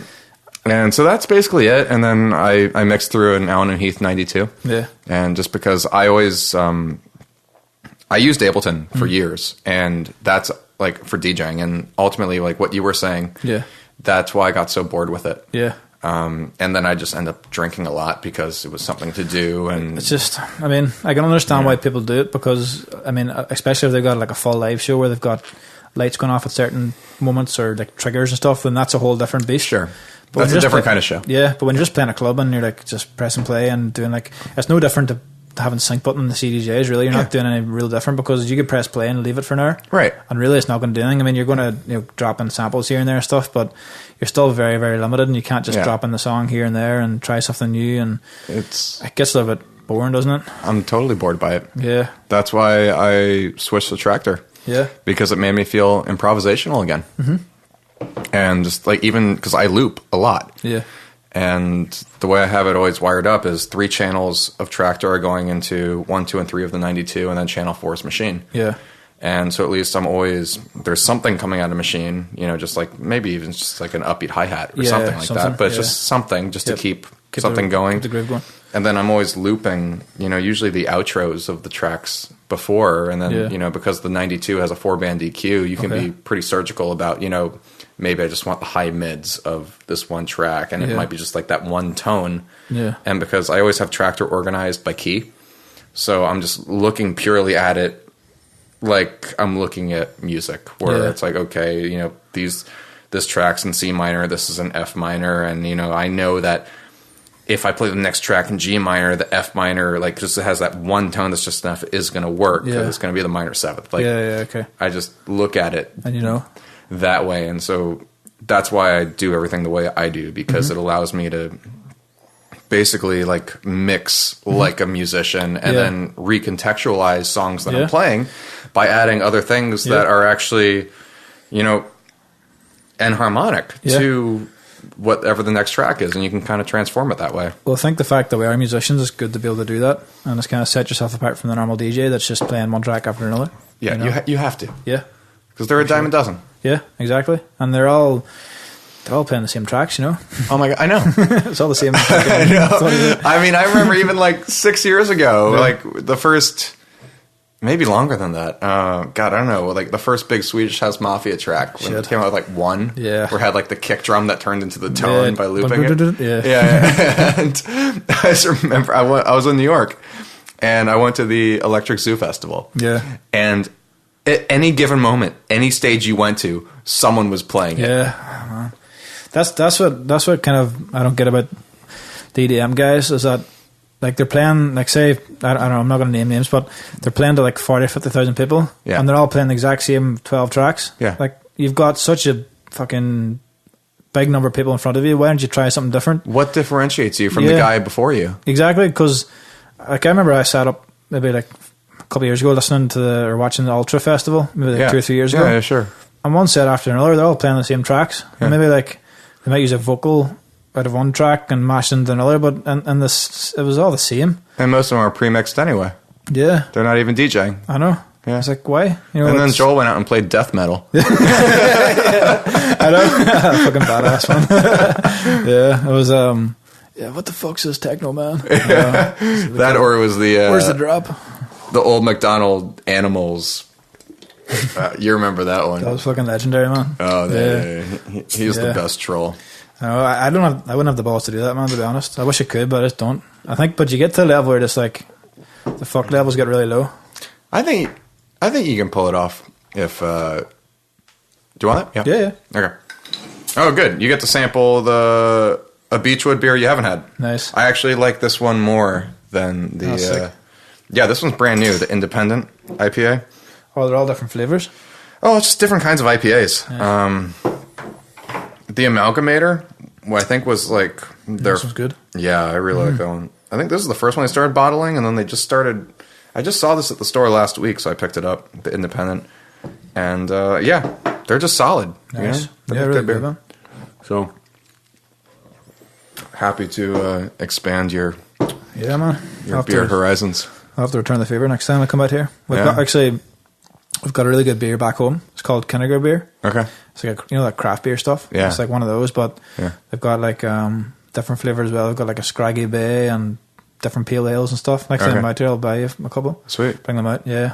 Every time I come out here, I always do it. I always like fucking hide a couple of bottles of beer in my luggage. I hope I don't get them taken off me. Yeah. But so next time I'm out here, I'll do that. I'll return the favor. You ever go to Brewdog in London? No. They're a pretty good microbrew out there. Yeah. I went there last year, and because you can actually get some of their bottles occasionally in stores here. They're uncommon, but Brewdog, they had in Soho in London, they have it's like a brew pub kind of area, and it was really solid. Yeah, like I really enjoyed it. Yeah, because it was in this bar. I think it was in Oxford Circus or something like that in London, and it was supposed to be like the biggest bar in the UK. Yeah, it's got like 80 or 90 different beers on tap. Mm-hmm. It's like a menu where you go through one after the other, and it's like they're from all different countries. And that's awesome. But to be honest, man, I just went for the Guinness. It's went for the Irish. But man, that's the thing about it here, though, man. It's just you just get the bottles, right, which aren't the same. Like no, the bottles beer and the cans aren't the same either. And even the draft, I've been in one place where they do the draft beer. Guinness is different here. Yeah, it's all about, unless you get it in Ireland, you're not really getting the right stuff. Yeah. Have you played Ireland before? Never. No, I've never been there. I really would love to go. Well, it's really close to UK, so yeah.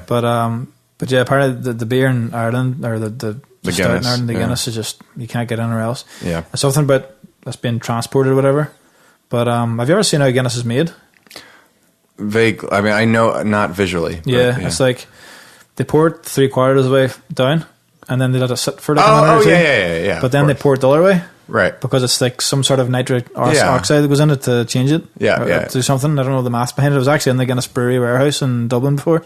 They show you how to make it, and you pull your own pint and stuff. It's crazy, man. There's like a whole science behind that shit. I mean, it's funny. I was a bartender for 2 years, actually. Yeah. Oh, wow. That was my college job. Yeah. So I had to learn how to pour beer and, all those things. Yeah.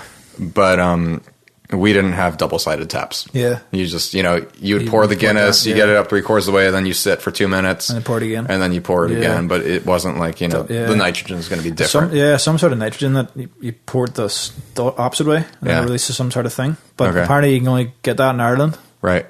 Or something like that. So that's why it tastes a little bit different. Right. Because it settles in a different way. I don't know really the science behind it, but... The recipe isn't any different or anything like that? I don't think so. Okay. Not that I know of. I think it's all made in Dublin. Mm-hmm. It's not like it's made somewhere else, but it's just, I think it's when it's being transported over, it's not as I don't know, man. It's like some fucking beer shit. Yeah, I don't know. Yeah. I haven't had it in ages, to be honest. Mm. It's the kind of stuff where you can drink it for like 2 or 3 pints. Yeah, and it starts getting fucking heavy. You know what? Yeah, but I mean, like, as the college kid I was once upon a time, I discovered Guinness made an excellent dinner. Yeah.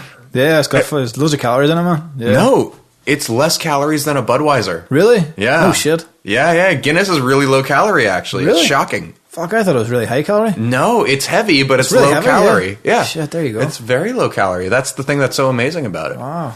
But I remember, like, because as a bartender, I had other friends who were bartenders, and even though I was technically underage in the States, I could go to their bars because, we served each other. And I just remember, like, one night I went to this place. I was in Boston, and my buddy Theo, he was bartending there at the time, and he poured me, over the course of like 3 hours, 10 Guinnesses. Fuck. And I hadn't eaten dinner, and that was my dinner, Jeez. Naturally. And we probably did an Irish car bomb or two, and let's not kid ourselves. But that was my dinner, and of course, like, I get the bill, and it's $20. Really? Yeah, it was just hookup. Yeah. Serious hookup. But I just remember, like, no food was needed that night. Nah, man. And if I did, I would have thrown it up in a heartbeat. Man. But 10 Guinness that's good going too, man. Yeah, that pints of Guinness make you strong, eh? I'd be looking to go through 5. I think after 5 I'd be... I was 20 years old. Shit. Because that's heavy, I can't man. drink like that anymore. Nah, I don't. I choose not to. I have like 3 beers and I'm done. Man, are you big into shots and stuff? No. I won't touch them. Fuck, man. I used to be crazy about that when I was younger. Yeah. And like the smell, even looking at Jägermeister, fucking makes me sick now, man. It's like, oh my God, me too. Man, it just makes me my stomach. I think because so many times when I drank Jägermeister, I always got sick afterwards. So now I just associate Jägermeister with getting sick. Yeah, I think that's a fair association. It's just so bad. I just fucking can't do it, man. Even the smell, just puts me off. I don't do liquor in general very often. On occasion, I like a margarita in the summer, for sure. And like I have a passion fruit tree out back, so I've made like passion fruit margaritas, and you make it all yourself, so it's kind of special that way. Once in a blue moon, I'll have like a vodka soda. Yeah. But usually, if I'm gonna have liquor, maybe it'll be like whiskey on the rocks. Yeah. But that's even then, it's like I'll have one of them. Yeah. And it's like I don't want to have anything because like the hangover hurts too much. It's just too much, man. And I think even the hangover is one thing, but just like for days afterwards, man, you just feel so depressed and shit. Yeah. It takes you 2 or 3 days just to get over it for the sake of drinking for a couple of hours. Yeah, I'd rather have a few beers or most of my drinking is because I cook dinner most nights. So I'll just open up a bottle of wine when I'm cooking. Oh yeah? Yeah. And I love that, and chances are because then I'll put on a movie and then 4 hours go by and the bottle of wine is gone. Yeah. But like that is I'm happy with that. Yeah. That is wonderful. And and that's kind of that makes it feel like part of the process, not just drinking for the sake of drinking. That is like, no, you're having dinner, and maybe that's just rationalizing the drinking habit. But for sure, I know, man. I'm just happy with a couple of beers now and again. Yeah, I never did, but I have no interest of going out just to get smashed. I just don't have that interest. Yeah. But to be honest, I never really did, man. I mean, that's the same with drugs. I've never taken drugs before. Yeah. Never. Not that I'm against it. I know what it is. It's all part of the process of the scene. But I just never did, and I never had an interest in it. Drinking's the same thing, man. I'll have a couple of beers, but I wouldn't be going out every night of the week. Right. And I wouldn't really... I enjoy having a couple of beers with you and stuff, but I wouldn't be like, oh, fuck, I need to go to the shop and get some beer now on the way home. I never think like that, But I guess other people is different, but it's just the way I kind of... I think like that in the sense of... I think when I'm doing grocery shopping, wine is just a grocery. Yeah. Simple as that. Yeah. It goes with dinner. It's part of... Yeah. It's as, quintessential to my meal as the chicken is. Well, apparently, or whatever. Is like a glass of wine a day is actually good for you. Yeah. Or is that somebody, a wino made it up? I don't know. They say that, so I figure a bottle must be great for you. Exactly, man. Well, it's the same as coffee. I think anything up until 3 cups of coffee a day is good. After that, it starts getting a bit... a lot of antioxidants or something like that. So, yeah. So a pot of coffee is amazing for you also. Absolutely, man. Yeah, I'm killing it in the health game right now. Yeah, I know. Again, Starbucks on call. Pot of coffee a day, bottle of wine at night. I actually tried that nitro coffee from Starbucks the other day. Oh, yeah. Tastes like shit, man. Yeah, it's not gonna lie. It was the first time I had it. I was like, oh, this is fucking cool, man. It's like a thing. Yeah. I was like, nah, it tastes like shit. Back to the bumps me out. Like, now that, so this neighborhood's, gentrifying really hard right now. And we just opened up this coffee shop 2 blocks away. Yeah. And it's like coffee shop with a boutique bike community shop or something in the back. So I was like, all right, it's a new place and it's locally owned. I want to go check it out, whatever. So I walk in, I ask for an iced coffee. $5.50. Jeez. And I was like, fucking hell. Well, I already ordered it, so I'm going to, you have to do it. Here you go, but I'm never coming back. I'm never coming back here again. $5.50. And it was like, and they say it's like, oh, it's cold brew, and like, no. It's just a cold coffee, man. It's just a fucking fancy word to upcharge on coffee. Yeah, man. It's just... That's the one thing about out here, man. It's just getting more and more expensive, isn't it? It's just so much more expensive to live out here. And well, you know what, though? That's the thing. It's cheaper to live here than New York, significantly. Or San Francisco. Forget about it. Yeah. I mean, I think of all the major cities in the States... This is the cheapest one. Relative. You can find a place to live here in a nice neighborhood for less than you could in most major cities. Yeah. See, that's it. See, I wouldn't really know too much because I'm used to being in little rural towns in Ireland. Yeah, of course. So it's like, you go to London and stuff, you're like, fuck, it's so expensive, paying £5 for a fucking coffee. Fuck that! I get it for like €1 down the road. yeah, we don't get that. Yeah, no, so it's like it's a bit of an adjustment. But do you guys pay euros? Euros in Ireland, really? Yeah, so because we're part of the European Union. So you're not part of Great Britain technically. No, well, not Republic. Right, because you're on the southern part. Right. So it's like Republic of Ireland. If I was in Northern Ireland, that would be right. Okay, that would be pounds. Oh, that's weird. Yeah, so it's actually it used to be a stage where like €1 was like 140. Sorry, £1 was €145. Yeah, but now it's like even. It's pretty close. Yeah, I just looked at it. Yeah, so it's really cheap for us whenever we're going to the north, or like say if I go to London, it's a lot cheaper than if I was going there 2 years ago. Right, and it's bad for guys because a lot of people from Republic of Ireland work in Northern Ireland or in UK. Yeah. A lot of guys fly over from London and work all week and then come back again, just normal workers. Yeah, but it's not really worth their while anymore because they're losing like 20 or 30% of their wages. Right, because it's cut. Yeah, of course. So it's like, again, that's part of the whole Brexit thing, you know.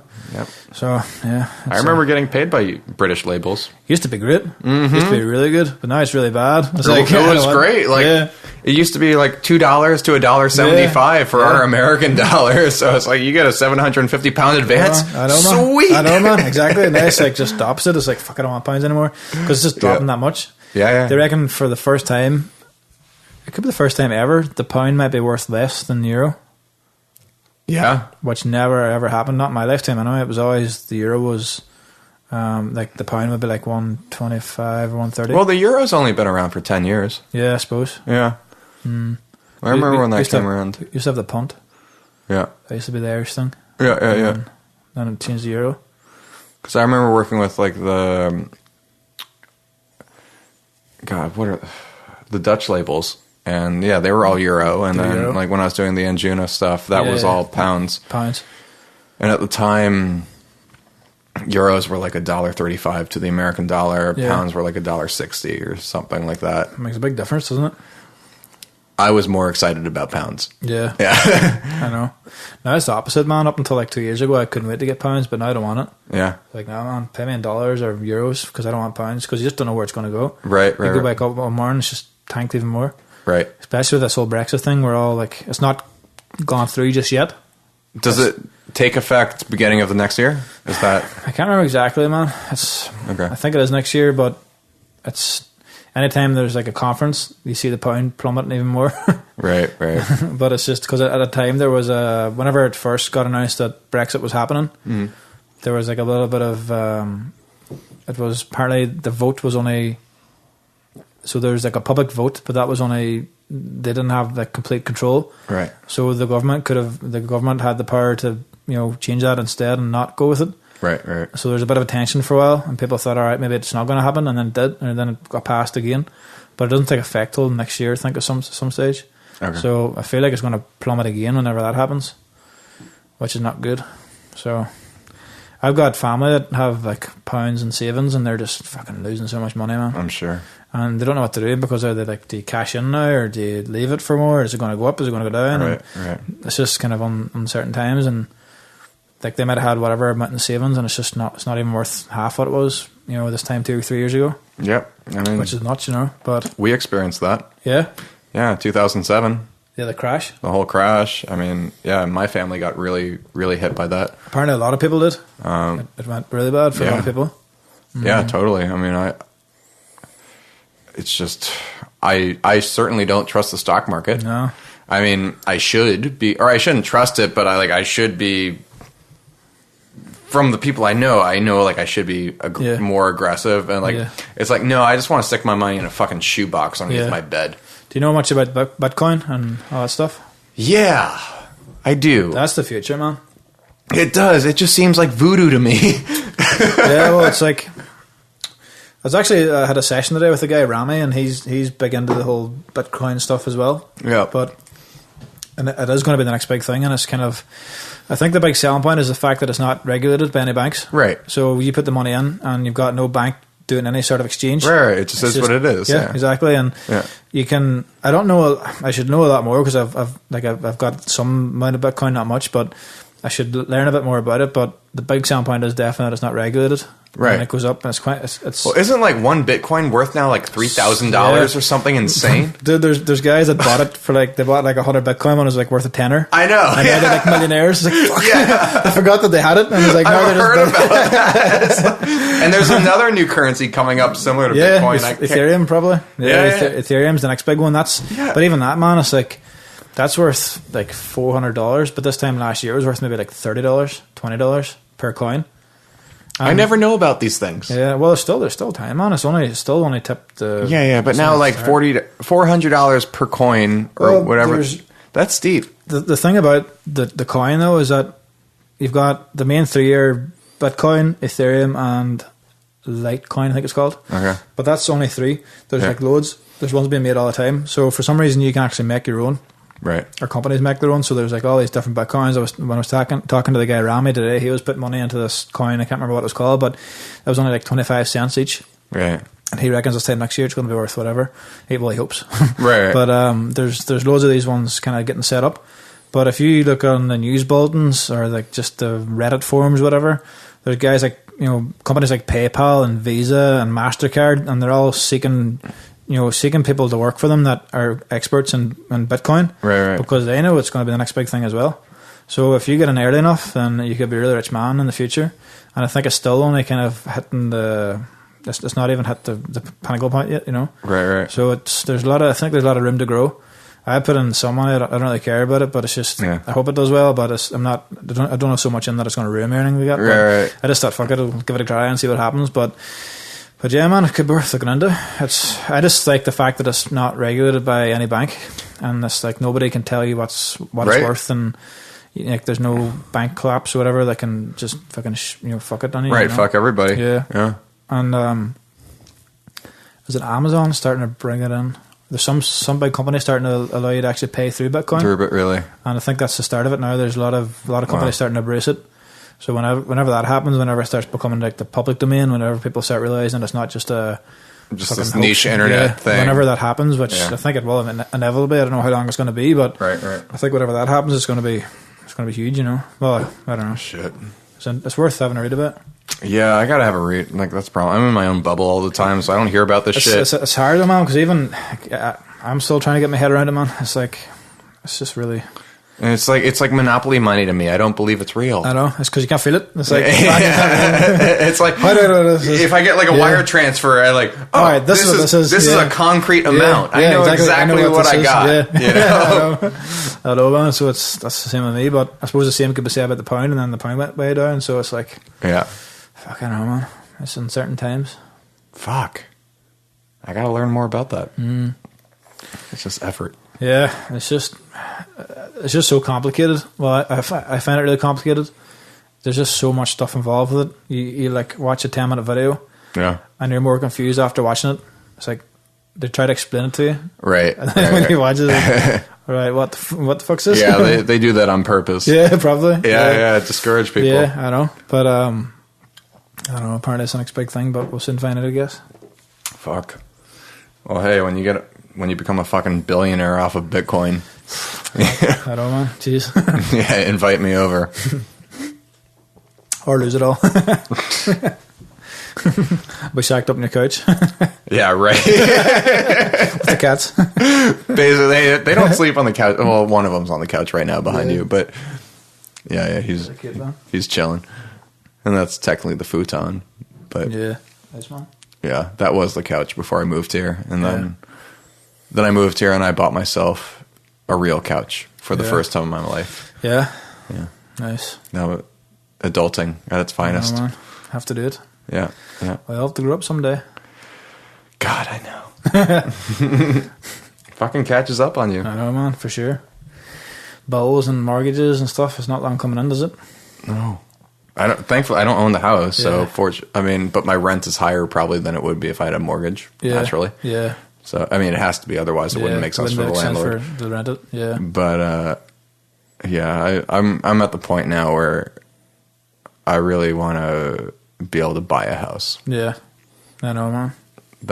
And that's a dream because houses out here are so expensive. Yeah, and the housing market's going up all the time here too. Like if you buy a house now, it's gonna be a good investment, isn't it?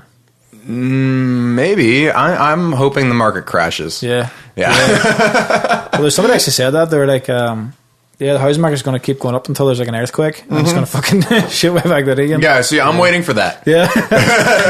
Just hopefully out of the... Because then the house that I want, or whatever house that may be, it's going to be worth a quarter of what it was. Yeah. Right. Then it's like, oh, maybe you're affordable now. There's because a couple of cracks in it, but you can...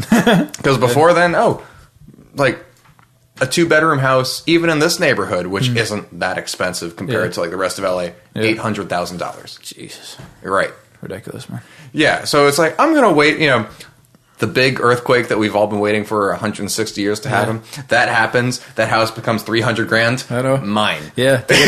I'll get it. I know, man. Yeah. Which will, hopefully it doesn't happen anytime soon, but, yeah. I don't know. I've been reading up on it because like a friend of mine, my best friend back in New York, he called me yesterday after the Mexican earthquake happened because like his wife lives in Mexico, and he just called me like, "Yo, Maddie, you got to know like you might die." Yeah. So he said, "Drink a really good IPA at night." So it's like, thanks. At least you know me. But it's on the fault line, man.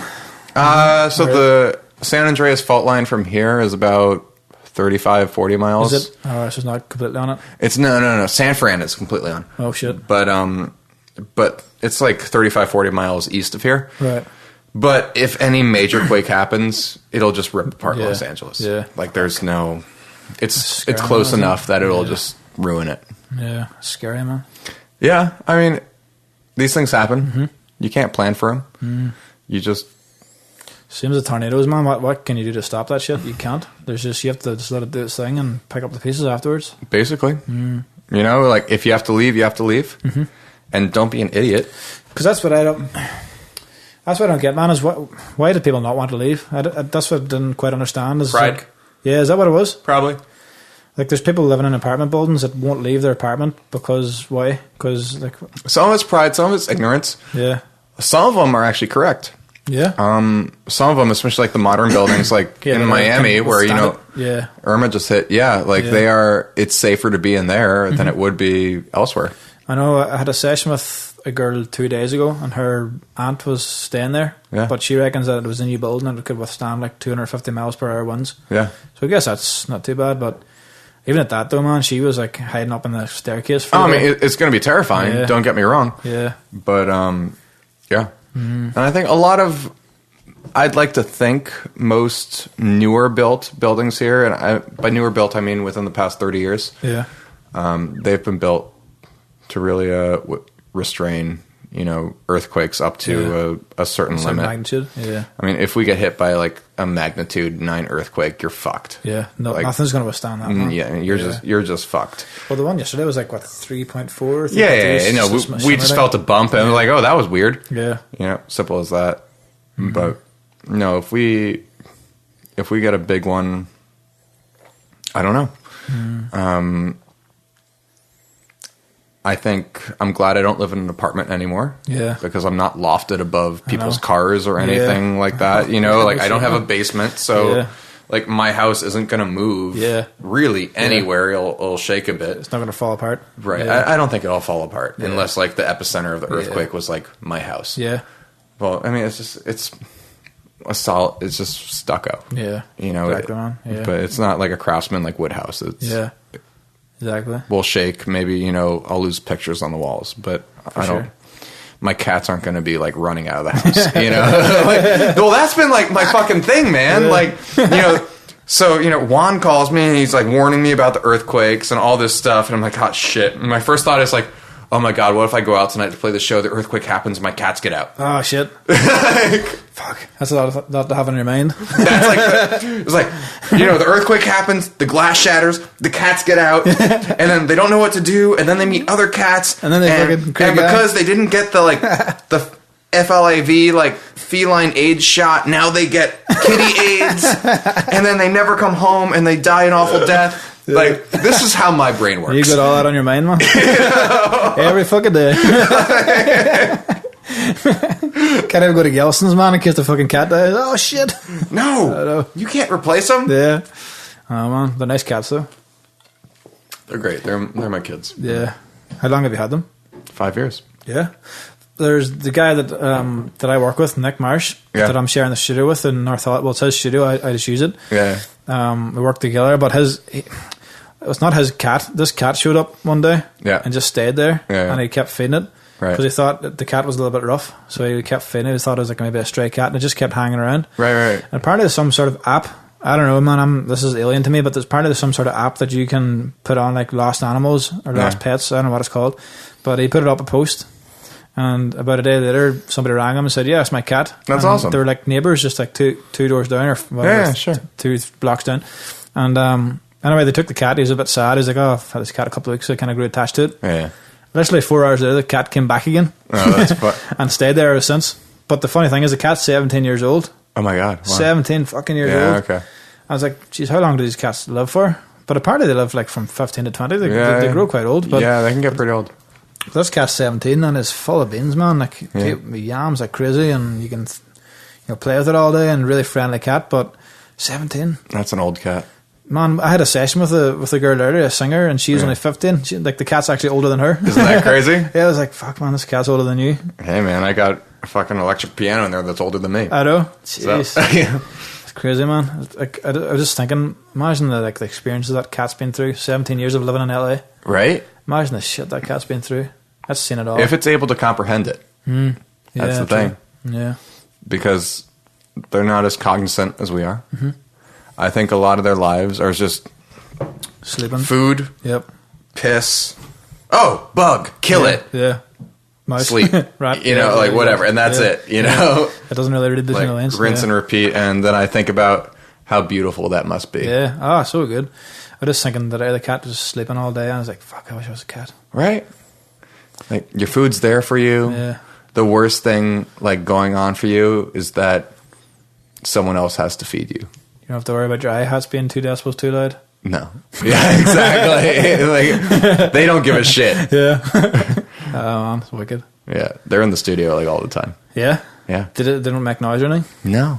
I mean, just hang out. They might walk on the keyboard or something like that. Like if you had a dog, that'd be different. Have you got a dog? Not here. No. Yeah. I grew up with one. And I love dogs, but they're just a different beast, aren't they? I love them too. I just, with my lifestyle now, I can't have one. Yeah. I couldn't walk one. I mean, it would be really inconvenient to walk one 4 times a day or whatever. Yeah. But with the travel, it's just too much, man. It's just well, what am I supposed to do? Just give it to a pet. I can't give a dog to a friend every week. Yeah. That's not fair to anybody. That's not fair to the dog. And the thing about cats is they maintain themselves. All you have to do is feed them. Yeah. They just do their own thing. You feed them, you clean out their litter box, and get 2, because then they play with each other, they clean each other. Oh, yeah. It's better to have 2 than 1, because they totally kind of take care of half the work for you. A good idea, actually. So literally all I do, I feed them, I clean out their shit box. Yeah. And then that's it.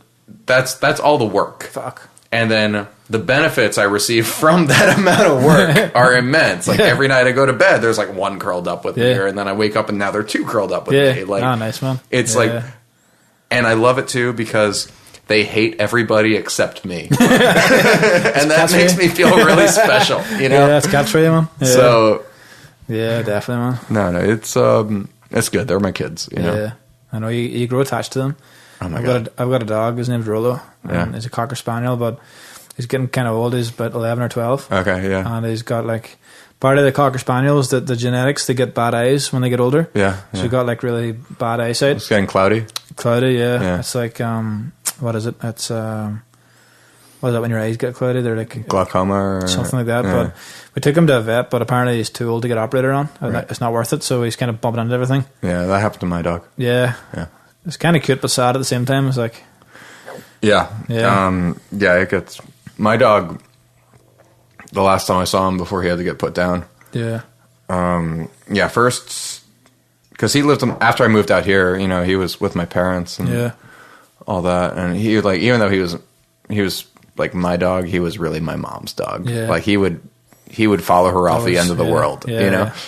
But so I'd only see him every 6 months after that. And first I remember the cloudy eyes. Yeah.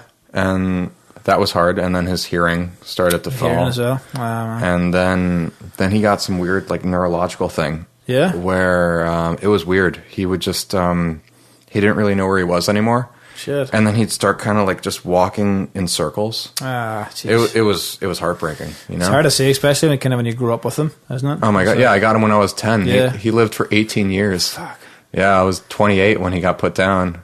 And that's because he just couldn't function anymore. And I just remember getting the phone call, and like I was just like, I woke up at like my ex-girlfriend's house, like my dad calling at 7:00 in the morning, just like it's time.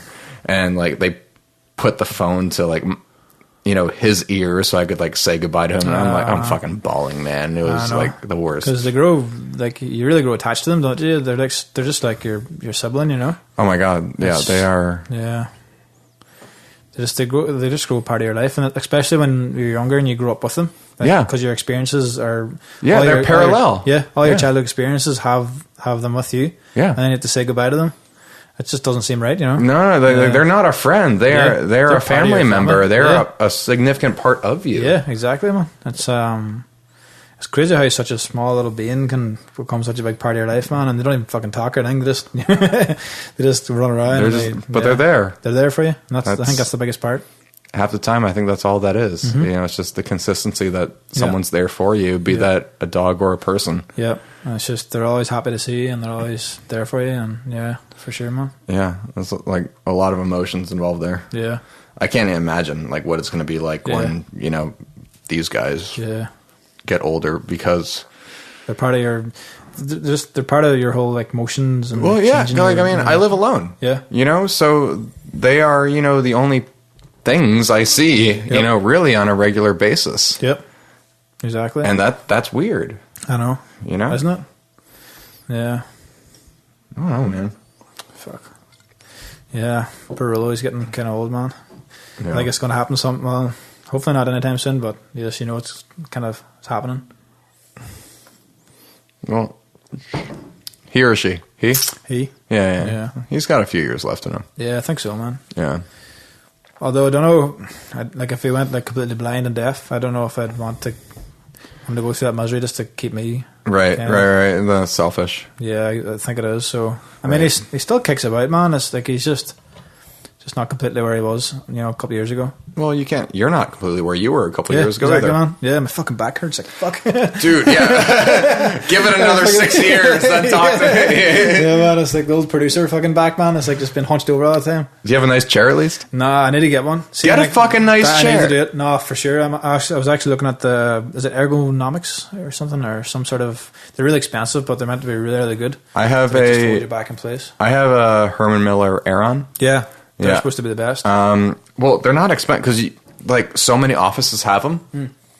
You can get it used so easy. Craigslist or some shit. Yeah. That's what I did. I got mine for like, I mean, and I got mine fully loaded with all the features, and they retail for like $1,200 or something like that, and I got mine for $350 or $400. Big difference, man. And I mean, it's silly to think like spending $400 on a chair. Yeah. But then you think about, you know, the chiropractic, you know, man, you sit in that visits you need to have after. Yeah, man, it's like, consider the amount of time we spend in the studios, 5 days a week, 6 days a week. Oh my God, it's such a good investment. Oh man, because it's like I really feel it in my lumbar, which is just completely it's bad posture. Yeah, and I think even there this past week or two, my friend Nick, he's got a proper ergonomics chair or whatever. Yeah, and you really feel it straight away. You feel that less tension around there, and it's kind of holding the weight. Yep. So I need to get it, man. It's the next big investment. It's not like, I'd rather get that than get a new set of monitors, man, because it's so much worth it, and they last for years too, right? I got mine when I moved out here. Like it was like one of the I didn't bring a chair with me. Mm-hmm. It was just like when I moved to LA, I'm just going to get a new chair. And within the first week of being here, I just Craigslist. Yeah, and I found my Aeron for it was like $350 or $400 or something like that. Yeah, and I just drove over, gave the woman cash, took it home. Fuck, nice. And you know, I've had the same chair for 5 years. Mine's and it's great. Mine's like an IKEA one. Yeah, that's what I had for years. Yeah, I've had it since I had the studio, which is like 6 years. Yeah, so it's about time to get a new one, I think. Yeah, it's so worthwhile. Mm-hmm. Like, it'll make your life better. Yeah, I think so, man. Yeah. It's the next big investment, I think. It's not that big, fortunately. Yeah, exactly. You can get that pretty inexpensively. It's a lot cheaper than a synth. Yeah, for sure. Like a Moog or something. Yeah. Although they'd be nice. Yeah, you know, I don't have any Moog, and I really want to get one of their Mother 32, the little Eurorack ones. Oh, yeah, yeah. That'd be good. Yeah. I like the sequencer on it. I have a friend of mine, she's really good with... she's a Moog artist, and she's like brilliant with how she programs it. Nice. So I've gotten really, excuse me. I've been very inspired watching her. Yeah. Perform on the Moog, and the thing sounds great. You know, it's just purely monophonic, one oscillator, one filter, whatever. But you can get a few of them, and they're relatively inexpensive for what they are. They're like $600 a piece, which is a lot cheaper than a $3,000 Voyager for sure.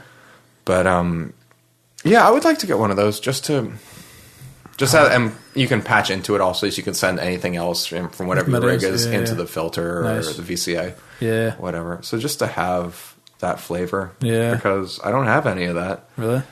No, I wish I had more hardware, man. I don't really have. It's all soft synths, man. Yeah. It's all like plug-in based that I use. I wish I did have hardware, but I just don't, man. It's What plugins are you liking? I would say like the usual Serum and shit, but I'm trying to think of ones that aren't like really typical. I use the Contact stuff a lot. Yeah. That's like my go-to. Yeah. Especially for like live, well, sort of live sound stuff like pianos or whatever. Sampled stuff, yeah. What pianos are you using? I used, is it the Monster? Not the Monster. The big one, the Giant. The Giant. I use a Giant, but there's another one too I use. I can't remember what it's called. And it's just like the stock native stuff? Yeah. Yeah. I used that, and then I used 2 or 3 of those, and then what else do you use? I like Reactor. Yeah. There's like some new stuff with the new. Yeah, I love Reactor. Yeah, Reactor's really good. Yeah. You can like get really weird with the sounds and stuff. Yeah. They've got like their, what's the one they usually use? I can't remember the names, man. If I had them in front of me, I'd know straight away. But I used a lot of that, and then your typical like Spire and stuff. I try to kind of when I use that, I try and tweak it so it doesn't sound like a regular preset. Right. It's like whenever I listen to the radio, it's 9 times out of 10. I know what the sample is or the plugin. Right, yeah, sure, yeah, from the preset, yeah. So I got fucking new Rihanna and Khalid song. I know straight away that's like a Spire fucking plugin. Yeah, it's just like a fucking preset. See, it's funny, like that synth, I've heard its name. I don't know what it sounds like. I don't know anything about it. I just like, I've seen people talk about it. It's kind of like the new Silence, really, like. Really? Yeah. Well, you've got Serum, Silence, and Spire is like the 3. Okay, that's the Trinity right there. Yeah, it's the trend, you know, so. All right, well. It is what it is. Yeah, fair enough. I don't know. Yeah. I just stick with my modular and guitars. You know? That does the job, man. I understand those. I know. Yeah, exactly. It's I feel like if you can learn one plugin really well, then you don't need the rest, because they're all essentially they're all the same. Basically, different sound, different like fucking most of them stuff, but they're all the same. Most of them. What I like about Serum is it's got a shit ton of presets and all that, but underneath the hood, the way you can import your own waveforms into it and have that essentially resynthesize itself into a wavetable. Yeah. You can even like import like files, like WAV files and stuff. Yeah. What was it? I think I've got like a Serum bank where it's like all animal noises. Yeah. You can like I made some of the waveforms that it ships with. I made. Oh shit! Nice. Yeah. Like some of them just came off the modular. Some came off my Juno. Oh wow! I probably used some of them then. Yeah, you might have. I probably did. Like they might be tagged like waveform like ML dash some, or actually Steve might. I don't know, but yeah. So like I've used it in that capacity. And I remember when it was first, like he was showing me how you can literally code in your own algorithm to create a waveform. Nice. Like you can put in the actual equation. Jeez. Yeah, it's so it's deceptively simple on the outside of it. You can get really programmy on the inside, and that's what I like about Serum. Yeah, is that just the sheer depth of it is really fascinating and different. It's not just like a Rompler where it's just you press the button and that's it. You can do that. I mean, that's what presets are for. If you want. But yeah, you can get super fucking nerd if you really want to. Yeah. That's what Steve did as good at though, isn't it? Just making really good shit. he is probably the smartest, like the most intelligent person I've ever met in my life. Yeah, nice, man. Yeah, he's on a different wavelength. Talking with him is enlightening, confusing, inspiring. Yeah.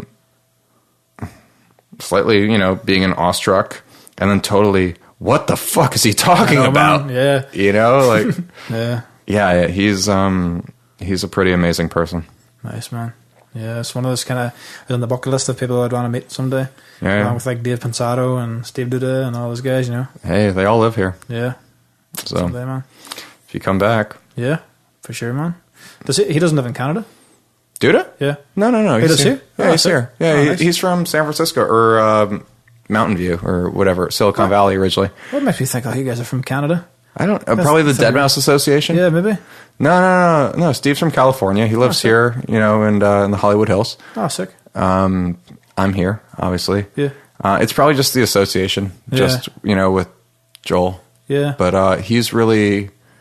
Well, actually, now they have a few more Canadian artists, like Atlas. Is he Canadian? He's Canadian. Right. Yeah. He lives pretty close to Joel. And then Rez, she's from Niagara, I think. Okay. But other than that, I don't think there are any other... Jeez. I mean, it's pretty... A lot of us are here. There are a few in the UK. Yeah.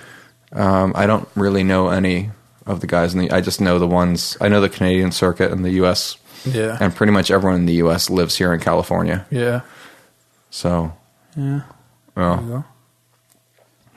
That's a small list. Yeah, because they keep it really tight, the whole kind of mousetrap thing. It's like a family sort of thing, right? I don't know. They like to say that it is, certainly. I think a lot of it, too, is there's a big age gap. I'm the closest in age to Joel. Okay. And everyone else isn't, mostly, Atlas is right in the middle, but everyone else is pretty much in their early 20s. Yeah. So there's a big disconnect, And so, while I respect them and, I'll hang out with them and, be friendly and everything, but I'm not calling them up to hang out anytime soon. That's just, we're on different wavelengths, and it's different times of your life as well, I think. Yeah. It's got nothing to do with them. Like, I like them, I appreciate the music they make. Yep. But it's just, this is what I'm doing we're just in different points in our lives. Yeah. Simple as that. And what I'm looking for when I go out for a night or something is different than what they're looking for. Yeah. Yeah, exactly. Yeah, which is understandable. Yeah, no, totally. And it's like you've done that already, and that's they're doing that now, but you've already been there, done that. Yeah. Got the T-shirt as it. Yeah. There's a big difference between your early 30s and your early 20s. Oh, for sure. And I just, I'll hang out with them at a show. Yeah. But that's about the height of it. And that's about it. Yeah. Because I got my own life, and I like my life, and my life isn't Mousetrap. Exactly. You're just doing your thing. I'm just doing my thing. They're a label I release some music on. Yep. But I don't release all my music on there. Yeah, you've got your own thing too, so. Yep. So it's just one thing and just another extension of that. That's the way to do it. Yeah. Feels better. Yeah, for sure, man. You don't want to get tied to anybody or? No. Fuck, man, that happened to me for the past couple of years. I'm not going to mention who it was or what label it was, but fuck, it sucks, man. Really? Yeah, it sucks. Contractually? Yeah. Yeah. For it was like when you look at the deal, it wasn't even that big of a deal, but it was only like 3 or 4 track deal. Which you think when I signed it, I was like, all right, I'll get all these tracks out in like 6 months, 7 months. Right, yeah. Never happens. Really? It was like it got to the point where it was like 1 track a year. Was it not 3 or 4 tracks submitted? It was 3 or 4 released. Released. Okay. Yeah, it wasn't even that they were turning away songs and stuff. It was just the fact that they took so long to release it, and they're like, you give them a song and they might not release it for like 8 months or 9 months. So it wasn't even you turning it in; it was when they released it. Yeah. Oh, that's it fucking sucked, man. That's messy. That's ugly. Yeah, and when I signed to them first, my music sort of changed a little bit. Yeah. So it was always like a fight between the two. Right, it was right. like they wanted me to release a certain sound, I didn't want to do that anymore. Yeah, I had that happen. Yeah. In a different capacity. Yeah. And they wouldn't really They didn't really want me to try my new thing. Right. And by the end of it, I asked them a couple of times, look, guys, I do a different thing. You don't want me to release it anymore. Can you not let me go? Yep. No, it's not going to happen. Yeah, I know that one. I had to fucking stick with them. So no, I'm out of it now though since this year. So great.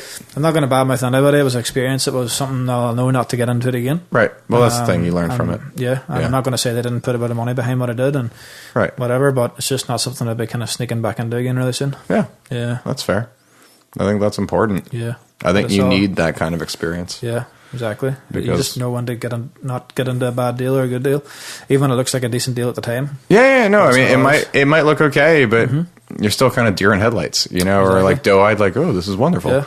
And I think everybody needs to get fucked really badly. Yeah, I know. Before they find out the good things. Yeah. Just to like learn, like, this isn't what I'm looking for. It happens to all of us, man. You need it. One way or another. Yeah. You absolutely need it. Even from the top, the guys at the top, it happens to them. Everyone. It happens to everybody. Everyone. And if it hasn't happened to you yet, it will. Yeah, it will. Yeah. It's just waiting to happen. Yeah. Yeah. Well, fuck, man. This was good. Yeah, man. Wicked. Yeah. Yeah, let's do it again. Cheers. Second one. All right. See you next time you come to LA. For sure. I'll bring the beers next time. Deal. Cool, man. So that was me talking with Irish house music producer Reuben Keeney. Really, really lovely guy. It's really awesome to meet him. So that all said, enjoy the rest of your week.